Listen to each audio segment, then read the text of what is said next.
ഉണരുന്നത്, അത് വികസിക്കുന്നത്, അത് സങ്കോചിക്കുന്നത്. രാവിലെ പറഞ്ഞില്ലേ, മനസ്സ് ഉണരുന്നതും മനസ്സ് നിലനിൽക്കുന്നതും മനസ്സ് അസ്തമിക്കുന്നതും ഏതൊരു ആത്മാവാണോ അത് തന്നെയാണ് ഈ പ്രപഞ്ചത്തിന്റെ മുഴുവൻ ചലനത്തിന്റെയും പിന്നിലുള്ള പ്രേരണ. അതുകൊണ്ട് ഈ ആത്മാവിനെ പരമാത്മാ എന്ന് വിളിക്കുകയാണ്.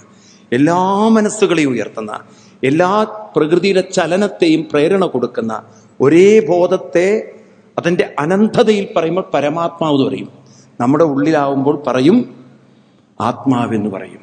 അപ്പൊ ഈ ആത്മാവും പരമാത്മാവും എല്ലാം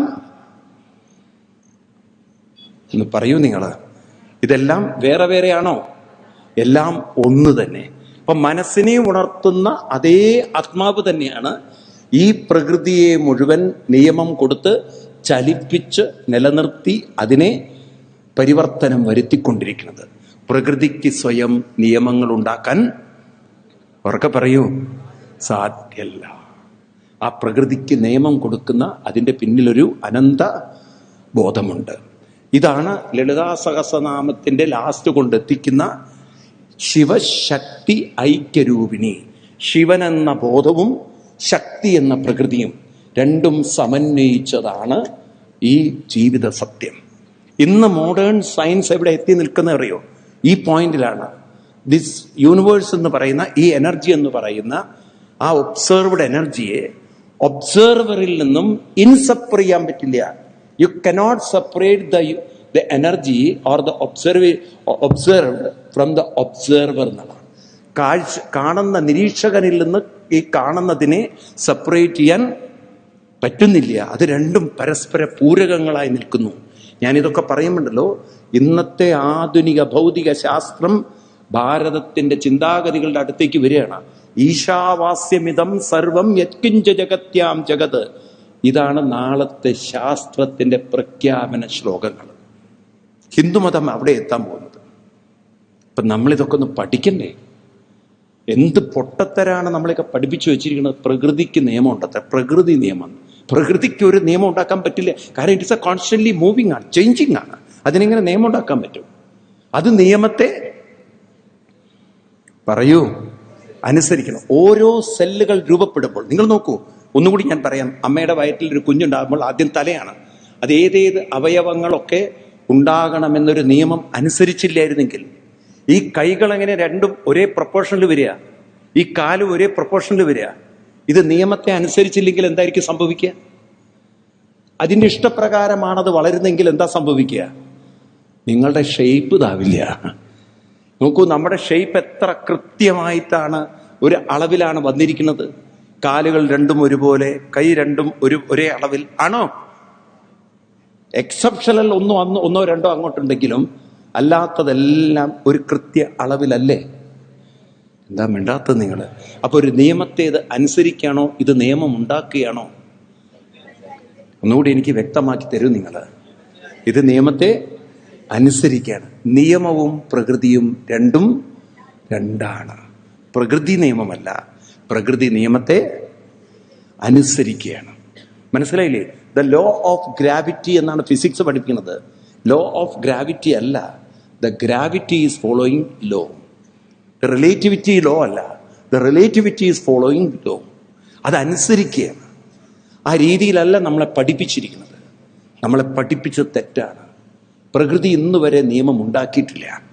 പ്രകൃതി നിയമത്തെ പറയൂ, പ്രകൃതി നിയമം ഉണ്ടാക്കിയാലുണ്ടല്ലോ ആകെ അപകടമാണ്. ഇപ്പൊ നിങ്ങളൊക്കെ നോക്കൂ, നിങ്ങളുടെ ശരീരത്തിന്റെ നിങ്ങൾക്ക് ആഗ്രഹം ഇതിനെ, ഇപ്പൊ നിങ്ങളുടെ മനസ്സിന്റെ ഒരു പ്രകൃതി നിങ്ങൾ ആഗ്രഹിക്കുകയാണ് എൻ്റെ മുടി അങ്ങോട്ട് വളരട്ടെ എന്ന്. ആ ആഗ്രഹത്തിനനുസരിച്ച് നിങ്ങൾ കഴിച്ച ഭക്ഷണം മുഴുവൻ മുടിയേക്ക് അങ്ങോട്ട് പോയാൽ എന്തായിരിക്കും? ഇതങ്ങോട്ട് ഒരു പ്രൊപ്പോർഷൻ ഇല്ലാതെ വളർന്നു കഴിഞ്ഞാൽ ആകെ അപകടത്തിലായിത്തീരും നമ്മൾ. ആണോ?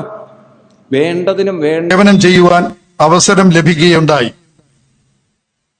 ഈ ഗുരുതുല്യ ശ്രേഷ്ഠനെ സ്വാഗതം ചെയ്യാൻ ഈ നാട്ടിലെ എല്ലാ ഭക്തജനങ്ങളും വേണ്ടി ഞാൻ സ്വാഗതം ചെയ്തുകൊള്ളുന്നു.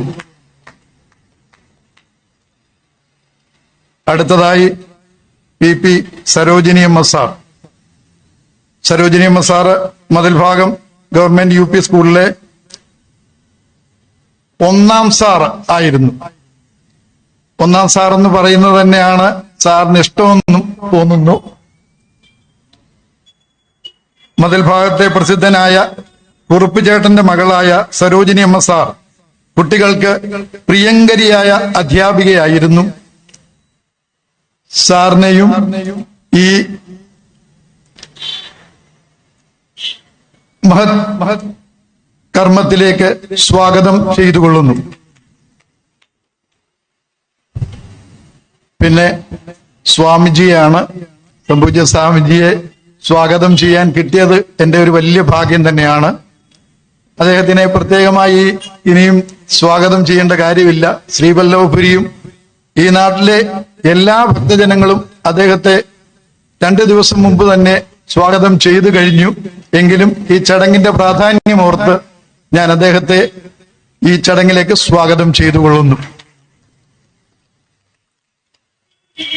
അതുപോലെ തന്നെ ഇവിടെ കൂടിയിരിക്കുന്ന എല്ലാ ഭക്തജനങ്ങൾക്കും ഈ ചടങ്ങിലേക്ക് സ്വാഗതം അർപ്പിക്കുന്നു.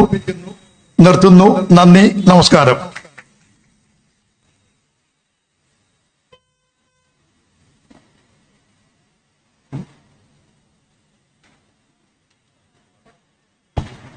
അടുത്തതായി നാം ഏവരും കാതോർത്തിരിക്കുന്ന വാക്കുകളിലേക്ക് കടക്കുന്നു. ഇവിടെ പ്രഭാഷണം നടത്തുന്ന ഡോക്ടർ അലക്സാണ്ടർ ജേക്കബ് IPS അവർകളെ ഈ യജ്ഞത്തിന്റെ പേരിൽ ഹാർദവമായി സ്വാഗതം ചെയ്തുകൊള്ളും.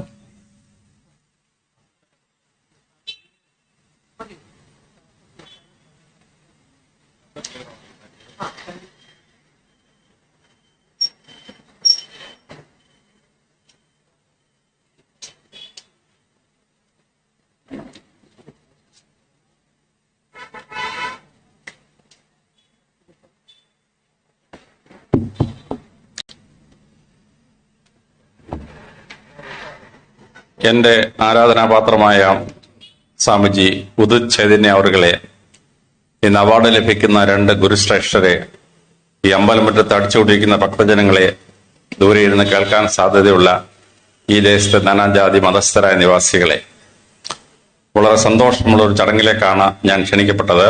അത് ഗുരുവന്ദനം എന്ന് പറയുന്നതാണ്. എന്റെ അച്ഛൻ ഹൈസ്കൂൾ ഹെഡ് മാസ്റ്റർ ആയിരുന്നു. എന്റെ അമ്മ സ്കൂൾ ഹെഡ് മിസ്ട്രസ് ആയിരുന്നു. എന്റെ സഹോദരിമാർ 2 പേരും ടീച്ചേഴ്സാണ്. എന്റെ അമ്മാവന്മാരുടെ 2 ഭാര്യമാരും ടീച്ചേഴ്സാണ്. എന്റെ ഭാര്യ ഒരു കോളേജ് പ്രിൻസിപ്പളെ റിട്ടയർ ചെയ്തു. ഞാൻ കോളേജ് ലെക്ചർ ആയിട്ടാണ് IPSലേക്ക് എത്തിയത്. എന്റെ മദറിനുള്ള ഒരു സ്കൂൾ ടീച്ചറാണ്. എന്റെ ഫാദറിനുള്ള ഒരു പ്രിൻസിപ്പലാണ്. അപ്പൊ വീട്ടിൽ ചെല്ലുമ്പം അധ്യാപകരുടെ ഒരു ബഹളമാണ്. അതുകൊണ്ട് തന്നെ ഗുരുവന്ദനത്തിന് വരുന്നത് ഗുരുവിന്റെ മകനായി ജനിച്ചോളുന്ന ആളായതുകൊണ്ട് വളരെ സന്തോഷമുള്ള ഒരു അനുഭവമാണ്. ഗുരു എന്ന് പറയുമ്പോൾ ലോകത്തിലെ മറ്റ് ഭാഷകളിൽ ഇല്ലാത്തൊരർത്ഥം ഭാരതീയത്തിലെ സനാതന ധർമ്മം ലോകത്തിന് കൊടുത്തു. മറ്റ് ഭാഷകളിൽ സാറന്മാർക്ക് പേരിട്ടു. ഗ്രീക്ക് ഭാഷയിൽ പേരിട്ടു നോമോ ഡിഡസ്കലോസ്, അതായത് ഒരു തിയറി ഡെഡ്യൂസ് ചെയ്യാൻ കഴിവുള്ളവൻ. ലത്തീൻ ഭാഷയിൽ ഗുരുവിന് പേരിട്ടു മജിസ്ട്രേറ്റ്. ഇന്ന് കോടതി മാത്രമേ മജിസ്ട്രേറ്റ് ഉള്ളൂ. ഇൻസ്ട്രക്ടർ എന്നാണ് ആ വാക്കിന്റെ അർത്ഥം, ഇൻസ്ട്രക്ടർ. ഹിന്ദി ഭാഷയിൽ അധ്യാപകൻ എന്ന് പേരിട്ടു, അതായത് അതിനും ഇൻസ്ട്രക്ടർ എന്നാണ് അർത്ഥം. തമിഴ് ഭാഷയിൽ പേരിട്ടു വാദ്യാർ, വിദ്യ പറഞ്ഞു കൊടുക്കുന്ന ആൾ, വാദ്യാർ എന്ന് പേരിട്ടു. ഇംഗ്ലീഷ് ഭാഷയിൽ പേരിട്ടു ടീച്ചർ. ടീച്ചർ എന്ന് പറഞ്ഞാൽ കഴുത്തിൽ ടീയ അല്ലെങ്കിൽ ടൈ കെട്ടുന്നതാണ്. വേഷത്തിൽ നിന്നാണ് ഈ പേര് വരുന്നത്, ടൈ കെട്ടുന്നതെന്നാണ് അതിന്റെ അർത്ഥം. എന്നാൽ സനാതന ധർമ്മം പേരിട്ടപ്പം ഗുരു എന്ന് പേരിട്ടു. ഗു അല്ലെങ്കിൽ ഗും എന്ന് പറഞ്ഞ അന്ധകാരം. അന്ധകാരത്തിൽ നിന്ന് വിദ്യാർത്ഥികളെ കരക്കൊണ്ടുവരുന്നയാൾ, അല്ലെങ്കിൽ വെളിച്ചം, അറിവിന്റെ വെളിച്ചം കൊടുക്കുന്ന വ്യക്തി എന്ന അർത്ഥത്തിൽ. ലോകത്തിൽ ഒരു ഭാഷയിലും സനാതനം പേരിട്ടതുപോലെ അർത്ഥസമ്പുഷ്ടമായൊരു വാക്ക് ടീച്ചേഴ്സ് നൽകപ്പെട്ടിട്ടില്ല, ഗുരു എന്ന വാക്ക്. ഇനി ആ ഗുരു കുറച്ചുകൂടെ പ്രോഗ്രസ് ചെയ്യുമ്പം അദ്ദേഹത്തിന് സനാതനം ഒരു പേര് കൊടുത്തു, ആചാര്യൻ. നമ്മൾക്ക് ഇംഗ്ലീഷിൽ പ്രൊഫസർ എന്ന് വിളിക്കുന്ന പോലെ ആചാര്യൻ എന്ന് പേരിട്ടു. ചരിക്കുക എന്ന് പറഞ്ഞാൽ നടക്കുക, ആചരിക്കുക എന്ന് പറഞ്ഞാൽ നടക്കേണ്ട വഴി നടക്കുക. അപ്പോൾ ആചാര്യൻ എന്ന് പറഞ്ഞാൽ നടക്കേണ്ട വഴി അഭ്യസിപ്പിക്കുന്നവൻ. മലയാള ഭാഷ സിമ്പിളായി പറഞ്ഞാൽ ആചാരം പഠിപ്പിക്കുന്നവൻ, ആചാര്യൻ എന്ന് ഈസിയായിട്ട് വ്യാഖ്യാനിക്കാൻ പറ്റുന്ന ഒരു സംഭവമാണ്. ഈ 2 വാക്കുകളും സനാതനധർമ്മ ലോകത്തിന് കൊടുത്ത അത്ഭുതകരങ്ങളായ വാക്കുകളാണ്. ആരൊക്കെയാണ് ഗുരുക്കന്മാർ? സനാതനധർമ്മം വളരെ കൃത്യമായി പറഞ്ഞു. മാതാ, പിതാ, ഗുരു, ദൈവം. ലോകത്തിലൊരു മനുഷ്യന്റെ അറിവ് തുടങ്ങുന്നത് അമ്മ ഒരു കുഞ്ഞിന് പറഞ്ഞു കൊടുക്കുന്ന അറിവിൽ നിന്നാണ്. എങ്ങനെ വേഷവിധാനം ചെയ്യണം, എങ്ങനെ ഉറങ്ങണം, എങ്ങനെ ശൗചാലയത്തിൽ പോകണം തുടങ്ങി ഒരു മനുഷ്യൻ അറിഞ്ഞിരിക്കേണ്ട പ്രാഥമിക തത്വങ്ങളെല്ലാം അവനെ പഠിപ്പിക്കുന്ന അമ്മയാണ്. രണ്ടാമത് പിതാ. പിതാ എന്ന് പറഞ്ഞാൽ സമൂഹത്തിൽ ജീവിക്കാൻ അവനെ കൈപിടിച്ച് നടത്തി കൊണ്ടുപോയി സോഷ്യൽ ബീയിങ് ആയി അവനെ വളർത്തുന്ന അച്ഛനാണ്. പിന്നെ ഗുരു. ഗുരുകുലത്തിലെ ഗുരു അവർക്ക് കൃത്യമായ കാര്യങ്ങൾ പറഞ്ഞു കൊടുക്കുന്നു. ഫിസിക്കൽ സയൻസും സോഷ്യൽ സയൻസും ഒക്കെ പറഞ്ഞു കൊടുക്കാൻ. എന്നാൽ നാലാമത്തെ ഗുരു ദൈവമാണ്. ഭൂമിയിൽ ഒരു ഗുരുവും പഠിപ്പിക്കാൻ പറ്റാത്ത സംഭവം മനുഷ്യന്റെ തലച്ചോറിലേക്ക് പറഞ്ഞു കൊടുക്കുന്നത് ഈശ്വരനാണ്. ഈശ്വരൻ. ബുദ്ധഭഗവാൻ ലോകം മുഴുവൻ അലഞ്ഞിരിഞ്ഞു, ഒരുപാട് ഗുരുക്കന്മാരുടെ അടുത്ത് പോയി. പക്ഷേ സാരനാഥിൽ വന്ന് അദ്ദേഹം ബോധഗയയിൽ വന്ന് അദ്ദേഹം ധ്യാനമിരുന്നപ്പോ ഈശ്വരൻ ബുദ്ധഭഗവാന്റെ തലയിലോട്ട് ആ ജ്ഞാനം പറഞ്ഞു കൊടുക്കുകയാണ്. ഗുരുനാനാക്കിന്റെ തലയിലോട്ട് ജ്ഞാനം പറഞ്ഞു കൊടുക്കുകയാണ്. പരിസപ്രവാചകനായ മുഹമ്മദ് നബി ഹീറാ ഗുഹയിൽ ഇരുന്നപ്പോ ദൈവം തലച്ചോറിലേക്ക് ജ്ഞാനം പറഞ്ഞു കൊടുക്കുകയാണ്. അപ്പൊ ഇത് മനുഷ്യന് കൊടുക്കാൻ പറ്റാത്ത അറിവ് ബോധോദയമായി തരുന്ന ഈശ്വരനാണ്. അതുകൊണ്ടാണ് മാതാ, പിതാ, ഗുരു, ദൈവം എന്ന് പറയുന്നത്. 2-3 മാസങ്ങൾക്ക് മുമ്പ് ഞാനൊരു കോളേജിൽ പോയി. അവിടുത്തെ ഒരു സ്റ്റുഡന്റ് പറഞ്ഞു, സാറേ ഞങ്ങൾ ആ ഇക്വേഷൻ മാറ്റി, ഇപ്പം മാതാ, പിതാ, ഗൂഗിൾ, ദൈവം എന്നാണ് ഞങ്ങൾ അതിനെ പറയുന്നതെന്നാണ് പറഞ്ഞു. ഞാൻ പറഞ്ഞു, വിട്ടി, അങ്ങനെ അല്ലടാ മാറ്റേണ്ടത്. മാതാ, പിതാ, ഗുരു, ഗൂഗിൾ, ദൈവം എന്ന് മാറ്റാൻ അവനെ പറഞ്ഞ് പഠിപ്പിച്ചു. ഇപ്പോൾ 1500 പിള്ളേർ കൈയടിച്ച്. അപ്പൊ കുട്ടികൾക്ക് ടെക്നോളജി പോയാൽ ഗുരുവിനെ സപ്ലാന്റ് ചെയ്യാൻ തോന്നുമ്പം അവൻ നാശത്തിലേക്ക് പോകുമെന്നുള്ളതിന് ഉറപ്പാണ്. പക്ഷെ ഗുരുവിന്റെ സ്ഥാനം ഫിക്സ് ചെയ്തു. യൂറോപ്പിലൊക്കെ ശമ്പളം ചെയ്യുന്ന ഒരു ജോലിക്കാരൻ, അത്രയേ ഉള്ളൂ ഗുരു. എന്നാൽ ഭാരതത്തിലെ സനാതനധർമ്മം ഗുരുവിനൊരു സ്ഥാനം കൊടുത്തു. ഗുരു ബ്രഹ്മോ, ഗുരു വിഷ്ണു, ഗുരു സാക്ഷാൽ പരമേശ്വര, ഗുരു സാക്ഷാൽ പരബ്രഹ്മം തസ്മേ ഗുരുവേ നമഃ. ഞാൻ സംസ്കൃതമൊന്നും പഠിച്ചിട്ടില്ല, ഓർമ്മയും ചൊല്ലുകയാണ്. ബ്രഹ്മാവിനെ പോലെ സൃഷ്ടിക്കുന്നത് ഗുരുവാണ്, വിഷ്ണുവിനെ പോലെ സംരക്ഷിക്കുന്നത് ഗുരുവാണ്, പരമേശ്വരനെ പോലെ സംഹാരത്തിന്റെ കൺട്രോൾ ചെയ്യാൻ പഠിപ്പിക്കുന്നതും ഗുരുവാണ്. എന്നാൽ സനാതനധർമ്മം ആരാണ് പരബ്രഹ്മം എന്ന് പഠിപ്പിക്കാൻ വേണ്ടി ശങ്കരാചാര്യ സ്വാമികൾ 800ഓളം ശ്ലോകങ്ങളുള്ള പ്രസിദ്ധമായ ബ്രഹ്മസൂത്ര ഭാഷ്യം വ്യാഖ്യാനിച്ച് നമുക്ക് നൽകി. ആ 800 വരികൾ പഠിച്ച ശേഷം എനിക്ക് ശങ്കരാചാര്യ സ്വാമി പറഞ്ഞ എന്താണ് ഈ പരബ്രഹ്മം എന്ന് മനസ്സിലായിട്ടുണ്ടോ എന്ന് ചോദിച്ചാൽ ഇപ്പോഴും ഇല്ല എന്നാണ് എന്റെ ഉത്തരം. ആ പരബ്രഹ്മം സനാതനധർമ്മത്തിലെ പരമമായ സ്ഥാനമാണ്. അതാണ് ഒരു ഗുരുവിന് കൊടുത്തത്. ഗുരു സാക്ഷാൽ പരബ്രഹ്മം തസ്മേ ഗുരുവേ നമഃ. ലോകത്തിൽ ഒരു മതമോ ഒരു സംസ്കാരമോ ഗുരുവിന് ഇത്രയും വലിയ സ്ഥാനം കൊടുത്തിട്ടില്ല. 3 ദൈവങ്ങൾക്കും ത്രിയേക ദൈവങ്ങളുടെ സ്ഥാനവും കഴിഞ്ഞ് പരബ്രഹ്മമാണ് ഗുരു എന്ന് പറഞ്ഞ് വളരെ കൃത്യമായി പഠിപ്പിക്കുകയാണ്. ആ ഗുരു പഠിപ്പിക്കുന്ന സ്ഥലം വളരെ പ്രത്യേകമായി ഗുരുകുലങ്ങളായി മാറി. നിങ്ങൾ ഹിസ്റ്ററി ഓഫ് എഡ്യൂക്കേഷൻ വായിച്ചാൽ 1804 ഫ്രാൻസിലെ പബ്ലിക് സ്കൂളിലാണ് റെസിഡൻഷ്യൽ സ്കൂളുകൾ ഉണ്ടായതെന്ന് ശുദ്ധ വിവരക്കടക്ക് എഴുതി വെച്ചിട്ടുണ്ട്. ലോകത്തിൽ ആദ്യമായി റെസിഡൻഷ്യൽ സ്കൂൾ എന്ന് പറയുന്നത് സനാതനധർമ്മം ലോകത്തിന് കൊടുത്ത ഗുരുകുലങ്ങളാണ്. ഗുരു അവിടെ താമസിക്കുന്നു, ശിഷ്യരോടെ വരുന്നു, ശിഷ്യരെ ഗുരുവിന്റെ മുഖത്ത് നിന്ന് കേൾക്കും. ഗുരുവിന്റെ ഭാര്യയിൽ നിന്നും ഗുരുവും ഭാര്യ ഇടപെടലിൽ നിന്നാണ് കുടുംബജീവിതം എങ്ങനെ നയിക്കണമെന്ന് ശിഷ്യൻ പഠിക്കും. ഗുരുവിന്റെ മക്കളുടെ കൂടെ അവൻ കളിക്കാൻ പോകും. അവൻ പോയി ഗുരുവിന് ആവശ്യമായ സാധനങ്ങൾ കൊണ്ടുവരും. അങ്ങനെ ഫിസിക്സും കെമിസ്ട്രിയും പഠിപ്പിച്ചാൽ മാത്രം ഗുരുവാവില്ല. ഒരു കുടുംബം എങ്ങനെ നയിക്കണം, ഒരു ഭർത്താവും ഭാര്യ എങ്ങനെ പെരുമാറുന്നു, കുടുംബത്തിലെ ബഡ്ജറ്റ് എങ്ങനെയാണ് ബാലൻസ് ചെയ്യുന്നത്, ഒരു കുടുംബത്തിന്റെ ടൈം ടേബിൾ എങ്ങനെ ഫിക്സ് ചെയ്യണം, ഇത് മുഴുവൻ ഗുരുകുലത്തിൽ താമസിച്ച് പഠിക്കുകയാണ്. ഞാൻ കാശ്മീരിൽ പോയി പരശുരാമന്റെ ഗുരുകുലം കണ്ടിട്ടുണ്ട്. ഞാൻ ഹരിയാനയിൽ പോയി വസിഷ്ഠന്റെ ഗുരുകുലം കണ്ടിട്ടുണ്ട്. ഞാൻ ഉത്തർപ്രദേശിൽ പോയി വിശ്വാമിത്രന്റെ ഗുരുകുലം കണ്ടിട്ടുണ്ട്. ഞാൻ ഉജ്ജയിനിൽ പോയി ശ്രീകൃഷ്ണ ഭഗവാൻ പഠിച്ച സന്ദീപന്റെ മഹർഷിയുടെ ഗുരുകുലം ഇപ്പോഴവിടെ നിൽപ്പുണ്ട്. ഞാൻ പോയി ഇത് കണ്ടിട്ടുണ്ട്. ഈ പ്രസിദ്ധമായ സനാതന ഗുരുകുലങ്ങളെല്ലാം IPS ഉദ്യോഗസ്ഥനായോണ്ട് അതിന്റെ കെയർ ഓഫിൽ പോയി ലോക്കൽ പോലീസിന്റെ സഹായത്തോടെ ഇതെല്ലാം കണ്ടിട്ടുണ്ട്. ഈ ഗുരുകുലങ്ങൾ എത്ര മഹത്തരമായ സ്ഥാപനമാണെന്ന് സനാതനധർമ്മ ലോകത്തെ പഠിപ്പിച്ചു കൊടുക്കുകയാണ്. ഇത് വളരെ പ്രത്യേകതയുള്ള സംഭവമാണ്.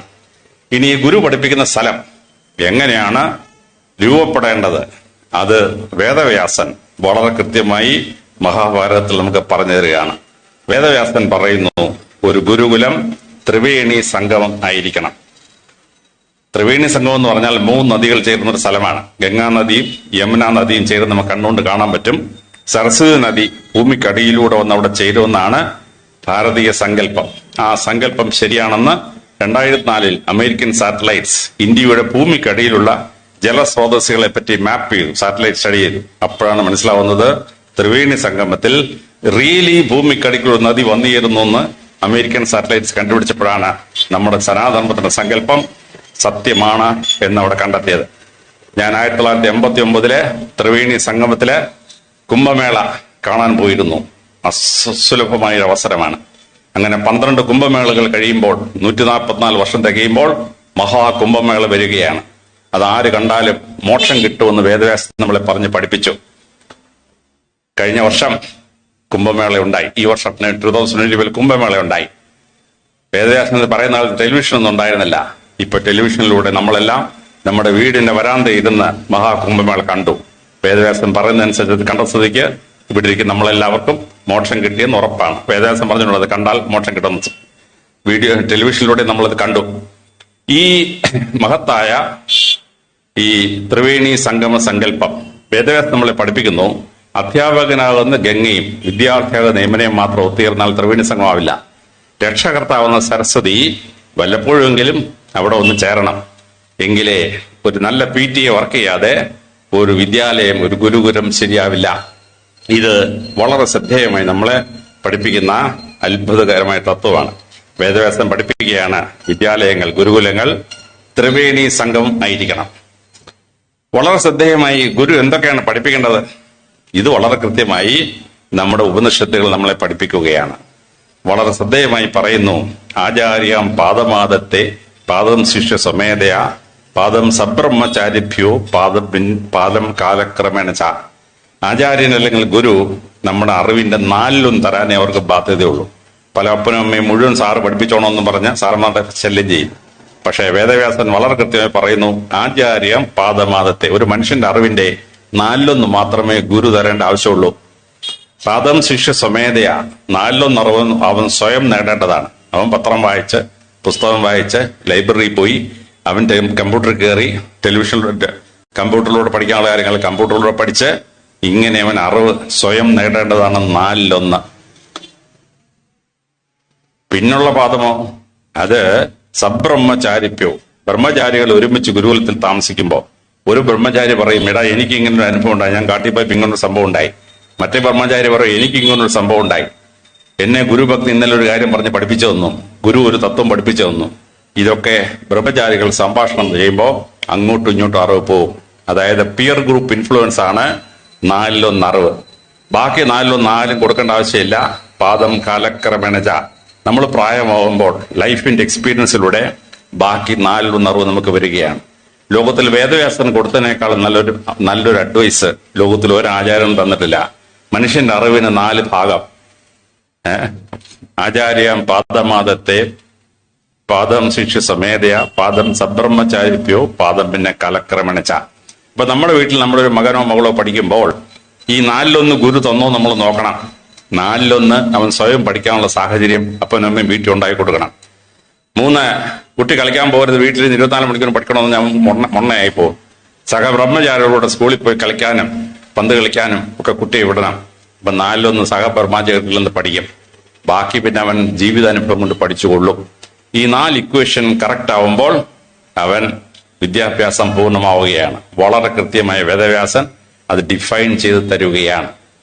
ആ ഗുരുവന്ദനത്തിലും ശ്രദ്ധേയമായി നമ്മുടെ പാഠങ്ങൾ നമ്മൾ മനസ്സിലാക്കാനുണ്ട്. വളരെ ശ്രദ്ധേയമായ പാഠങ്ങൾ.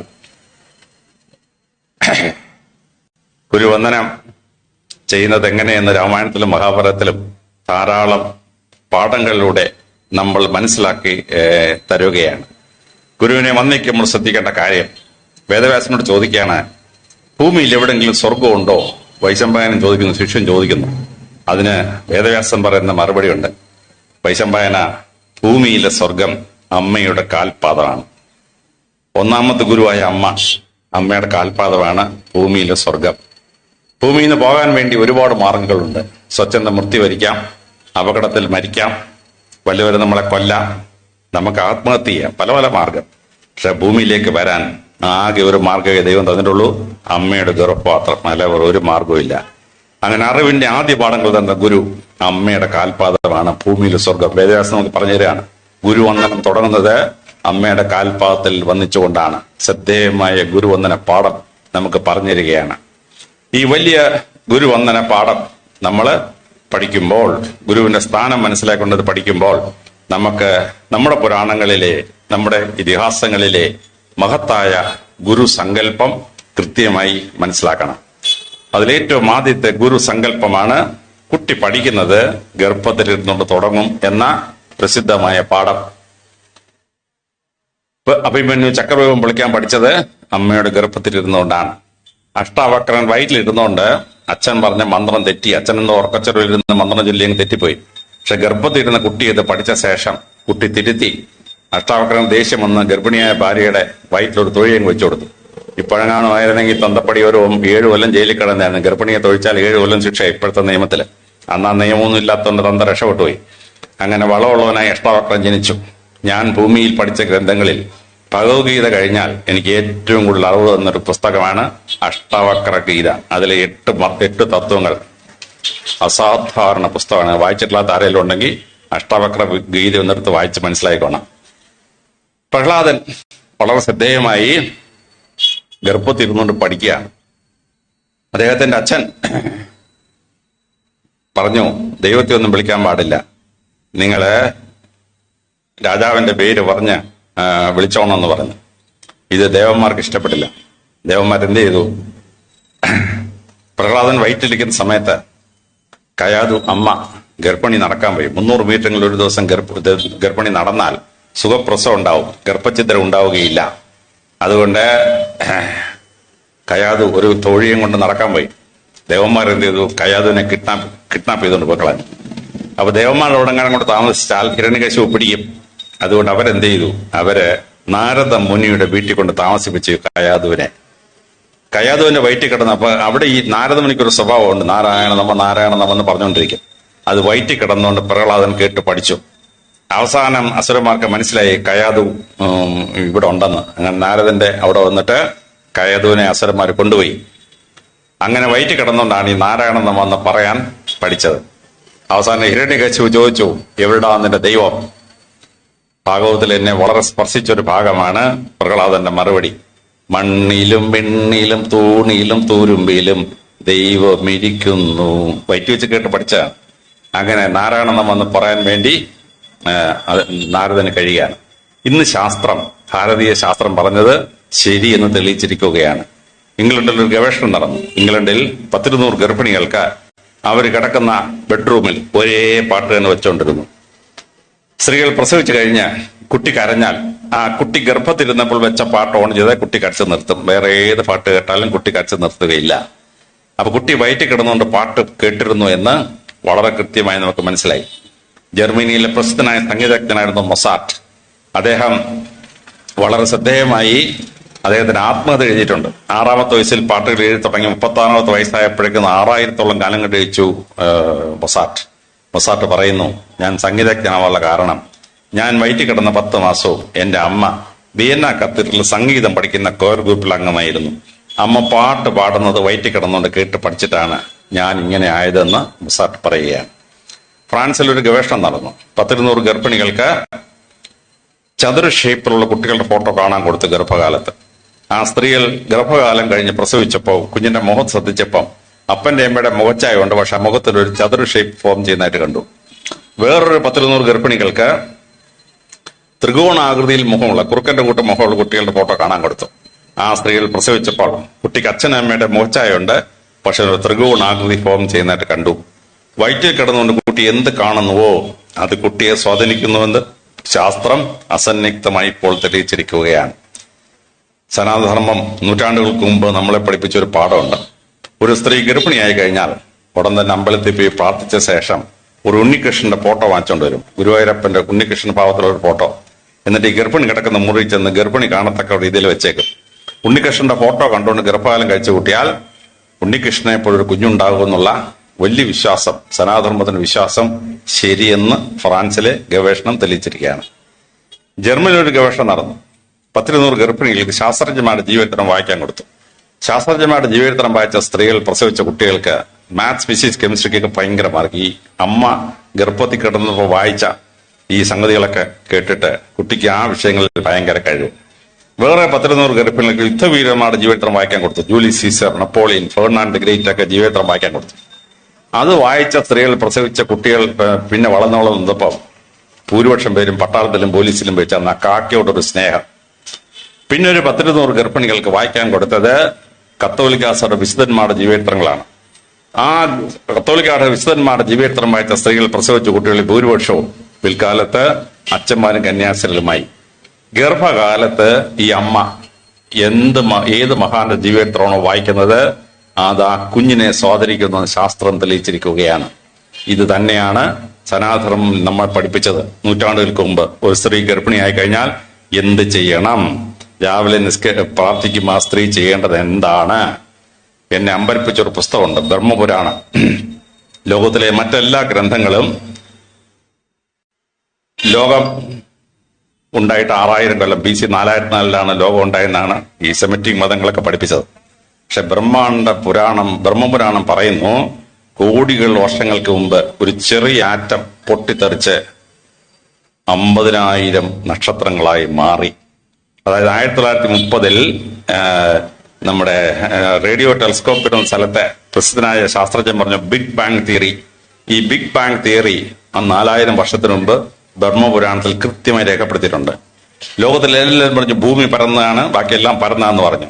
പക്ഷെ ബ്രഹ്മപുരാണത്തിൽ കൃത്യമായി സൂര്യഗോളം, ഭൂഗോളം, ചന്ദ്രഗോളം ഇതെല്ലാം ഗോളാകൃതിയിലുള്ളതാണെന്ന് 4000 വർഷത്തിന് ബ്രഹ്മപുരാണത്തിൽ രേഖപ്പെടുത്തിയിട്ടുണ്ട്. പക്ഷെ ബ്രഹ്മപുരാണത്തിൽ എന്നെ അമ്പരിപ്പിച്ചൊരു ഭാഗമുണ്ട്. ഒരു ഗർഭത്തിൽ കുഞ്ഞുണ്ടായി കഴിഞ്ഞാൽ ഓരോ ആഴ്ച കുഞ്ഞ് എന്ത് സംഭവിക്കുന്നു. വേദവ്യാസന്റെ കയ്യിൽ ഒരു സ്കാൻ മെഷീൻ ഉണ്ടായിരുന്നില്ല, വേദവ്യാസന്റെ കയ്യിൽ എക്സ്റേ ഉണ്ടായിരുന്നില്ല, വേദവ്യാസന് ഗർഭത്തിലെ കുഞ്ഞിനെ കാണാൻ ഒരു ശാസ്ത്രം എന്തോ ഒന്നില്ല. പക്ഷെ വേദവ്യാസൻ ഗർഭത്തിലുണ്ടാകുന്ന കുഞ്ഞ് ഓരോ ആഴ്ച വികസിക്കുന്നത് എങ്ങനെയാണെന്ന് ബ്രഹ്മപുരാണത്തിൽ കൃത്യമായി പറഞ്ഞിട്ടുണ്ട്.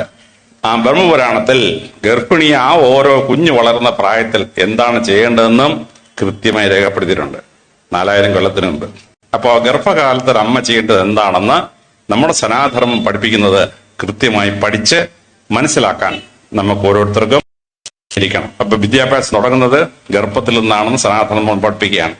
കുട്ടി ജനിച്ച് വീണ് കഴിഞ്ഞാൽ ആ കുഞ്ഞിനെ വളർത്തുമ്പോൾ അമ്മയും അച്ഛനും ഗുരുക്കന്മാരും ശ്രദ്ധിക്കേണ്ടത് എന്തൊക്കെയാണ് വളരെ കൃത്യമായി നമ്മൾ സനാതനത്തിൽ രേഖപ്പെടുത്തിയിട്ടുണ്ട്. ഓരോ ഗുരുവും ചെയ്യേണ്ടത് എന്താണ് എന്ന് രേഖപ്പെടുത്തിയിട്ടുണ്ട്. ആ രേഖപ്പെടുത്തുന്നത് കൃത്യമായി മനസ്സിലാക്കുകയാണ്. വളർന്നു വരുന്നൊരു കുട്ടി വലിയ ആളായി തീരണമെങ്കിൽ ഓരോ ഗുരു എന്താണ് ചെയ്യേണ്ടത് ശാസ്ത്രം പഠിപ്പിക്കുന്നത് നമ്മുടെ പുരാണങ്ങൾ പറയുന്ന വളരെ ശ്രദ്ധിച്ചോണം. ശാസ്ത്രം പറയുന്നു ഒരു കുഞ്ഞ് ജനിച്ചു വീണ് കഴിഞ്ഞാൽ ആ കുഞ്ഞിനെ വളർത്തുമ്പോൾ 12 വയസ്സ് വരെ നമുക്ക് എന്തെങ്കിലും ചെയ്യാൻ പറ്റുള്ളൂ. കുഞ്ഞ് ജനിച്ച് വീഴുമ്പം തലയോട്ടിയെടുത്ത് അളന്നാൽ 30-33 സെന്റിമീറ്റർ ആയിരിക്കും ചുറ്റളവ്. കുട്ടിക്കൊരു 3 വയസ്സാവുമ്പോൾ വീണ്ടും അളന്നാൽ 36-39 സെന്റിമീറ്റർ ആവും. കുട്ടിക്കൊരു 7 വയസ്സാകുമ്പോൾ വീണ്ടും അളന്നാൽ അത് 46-49 സെന്റിമീറ്റർ ആവും.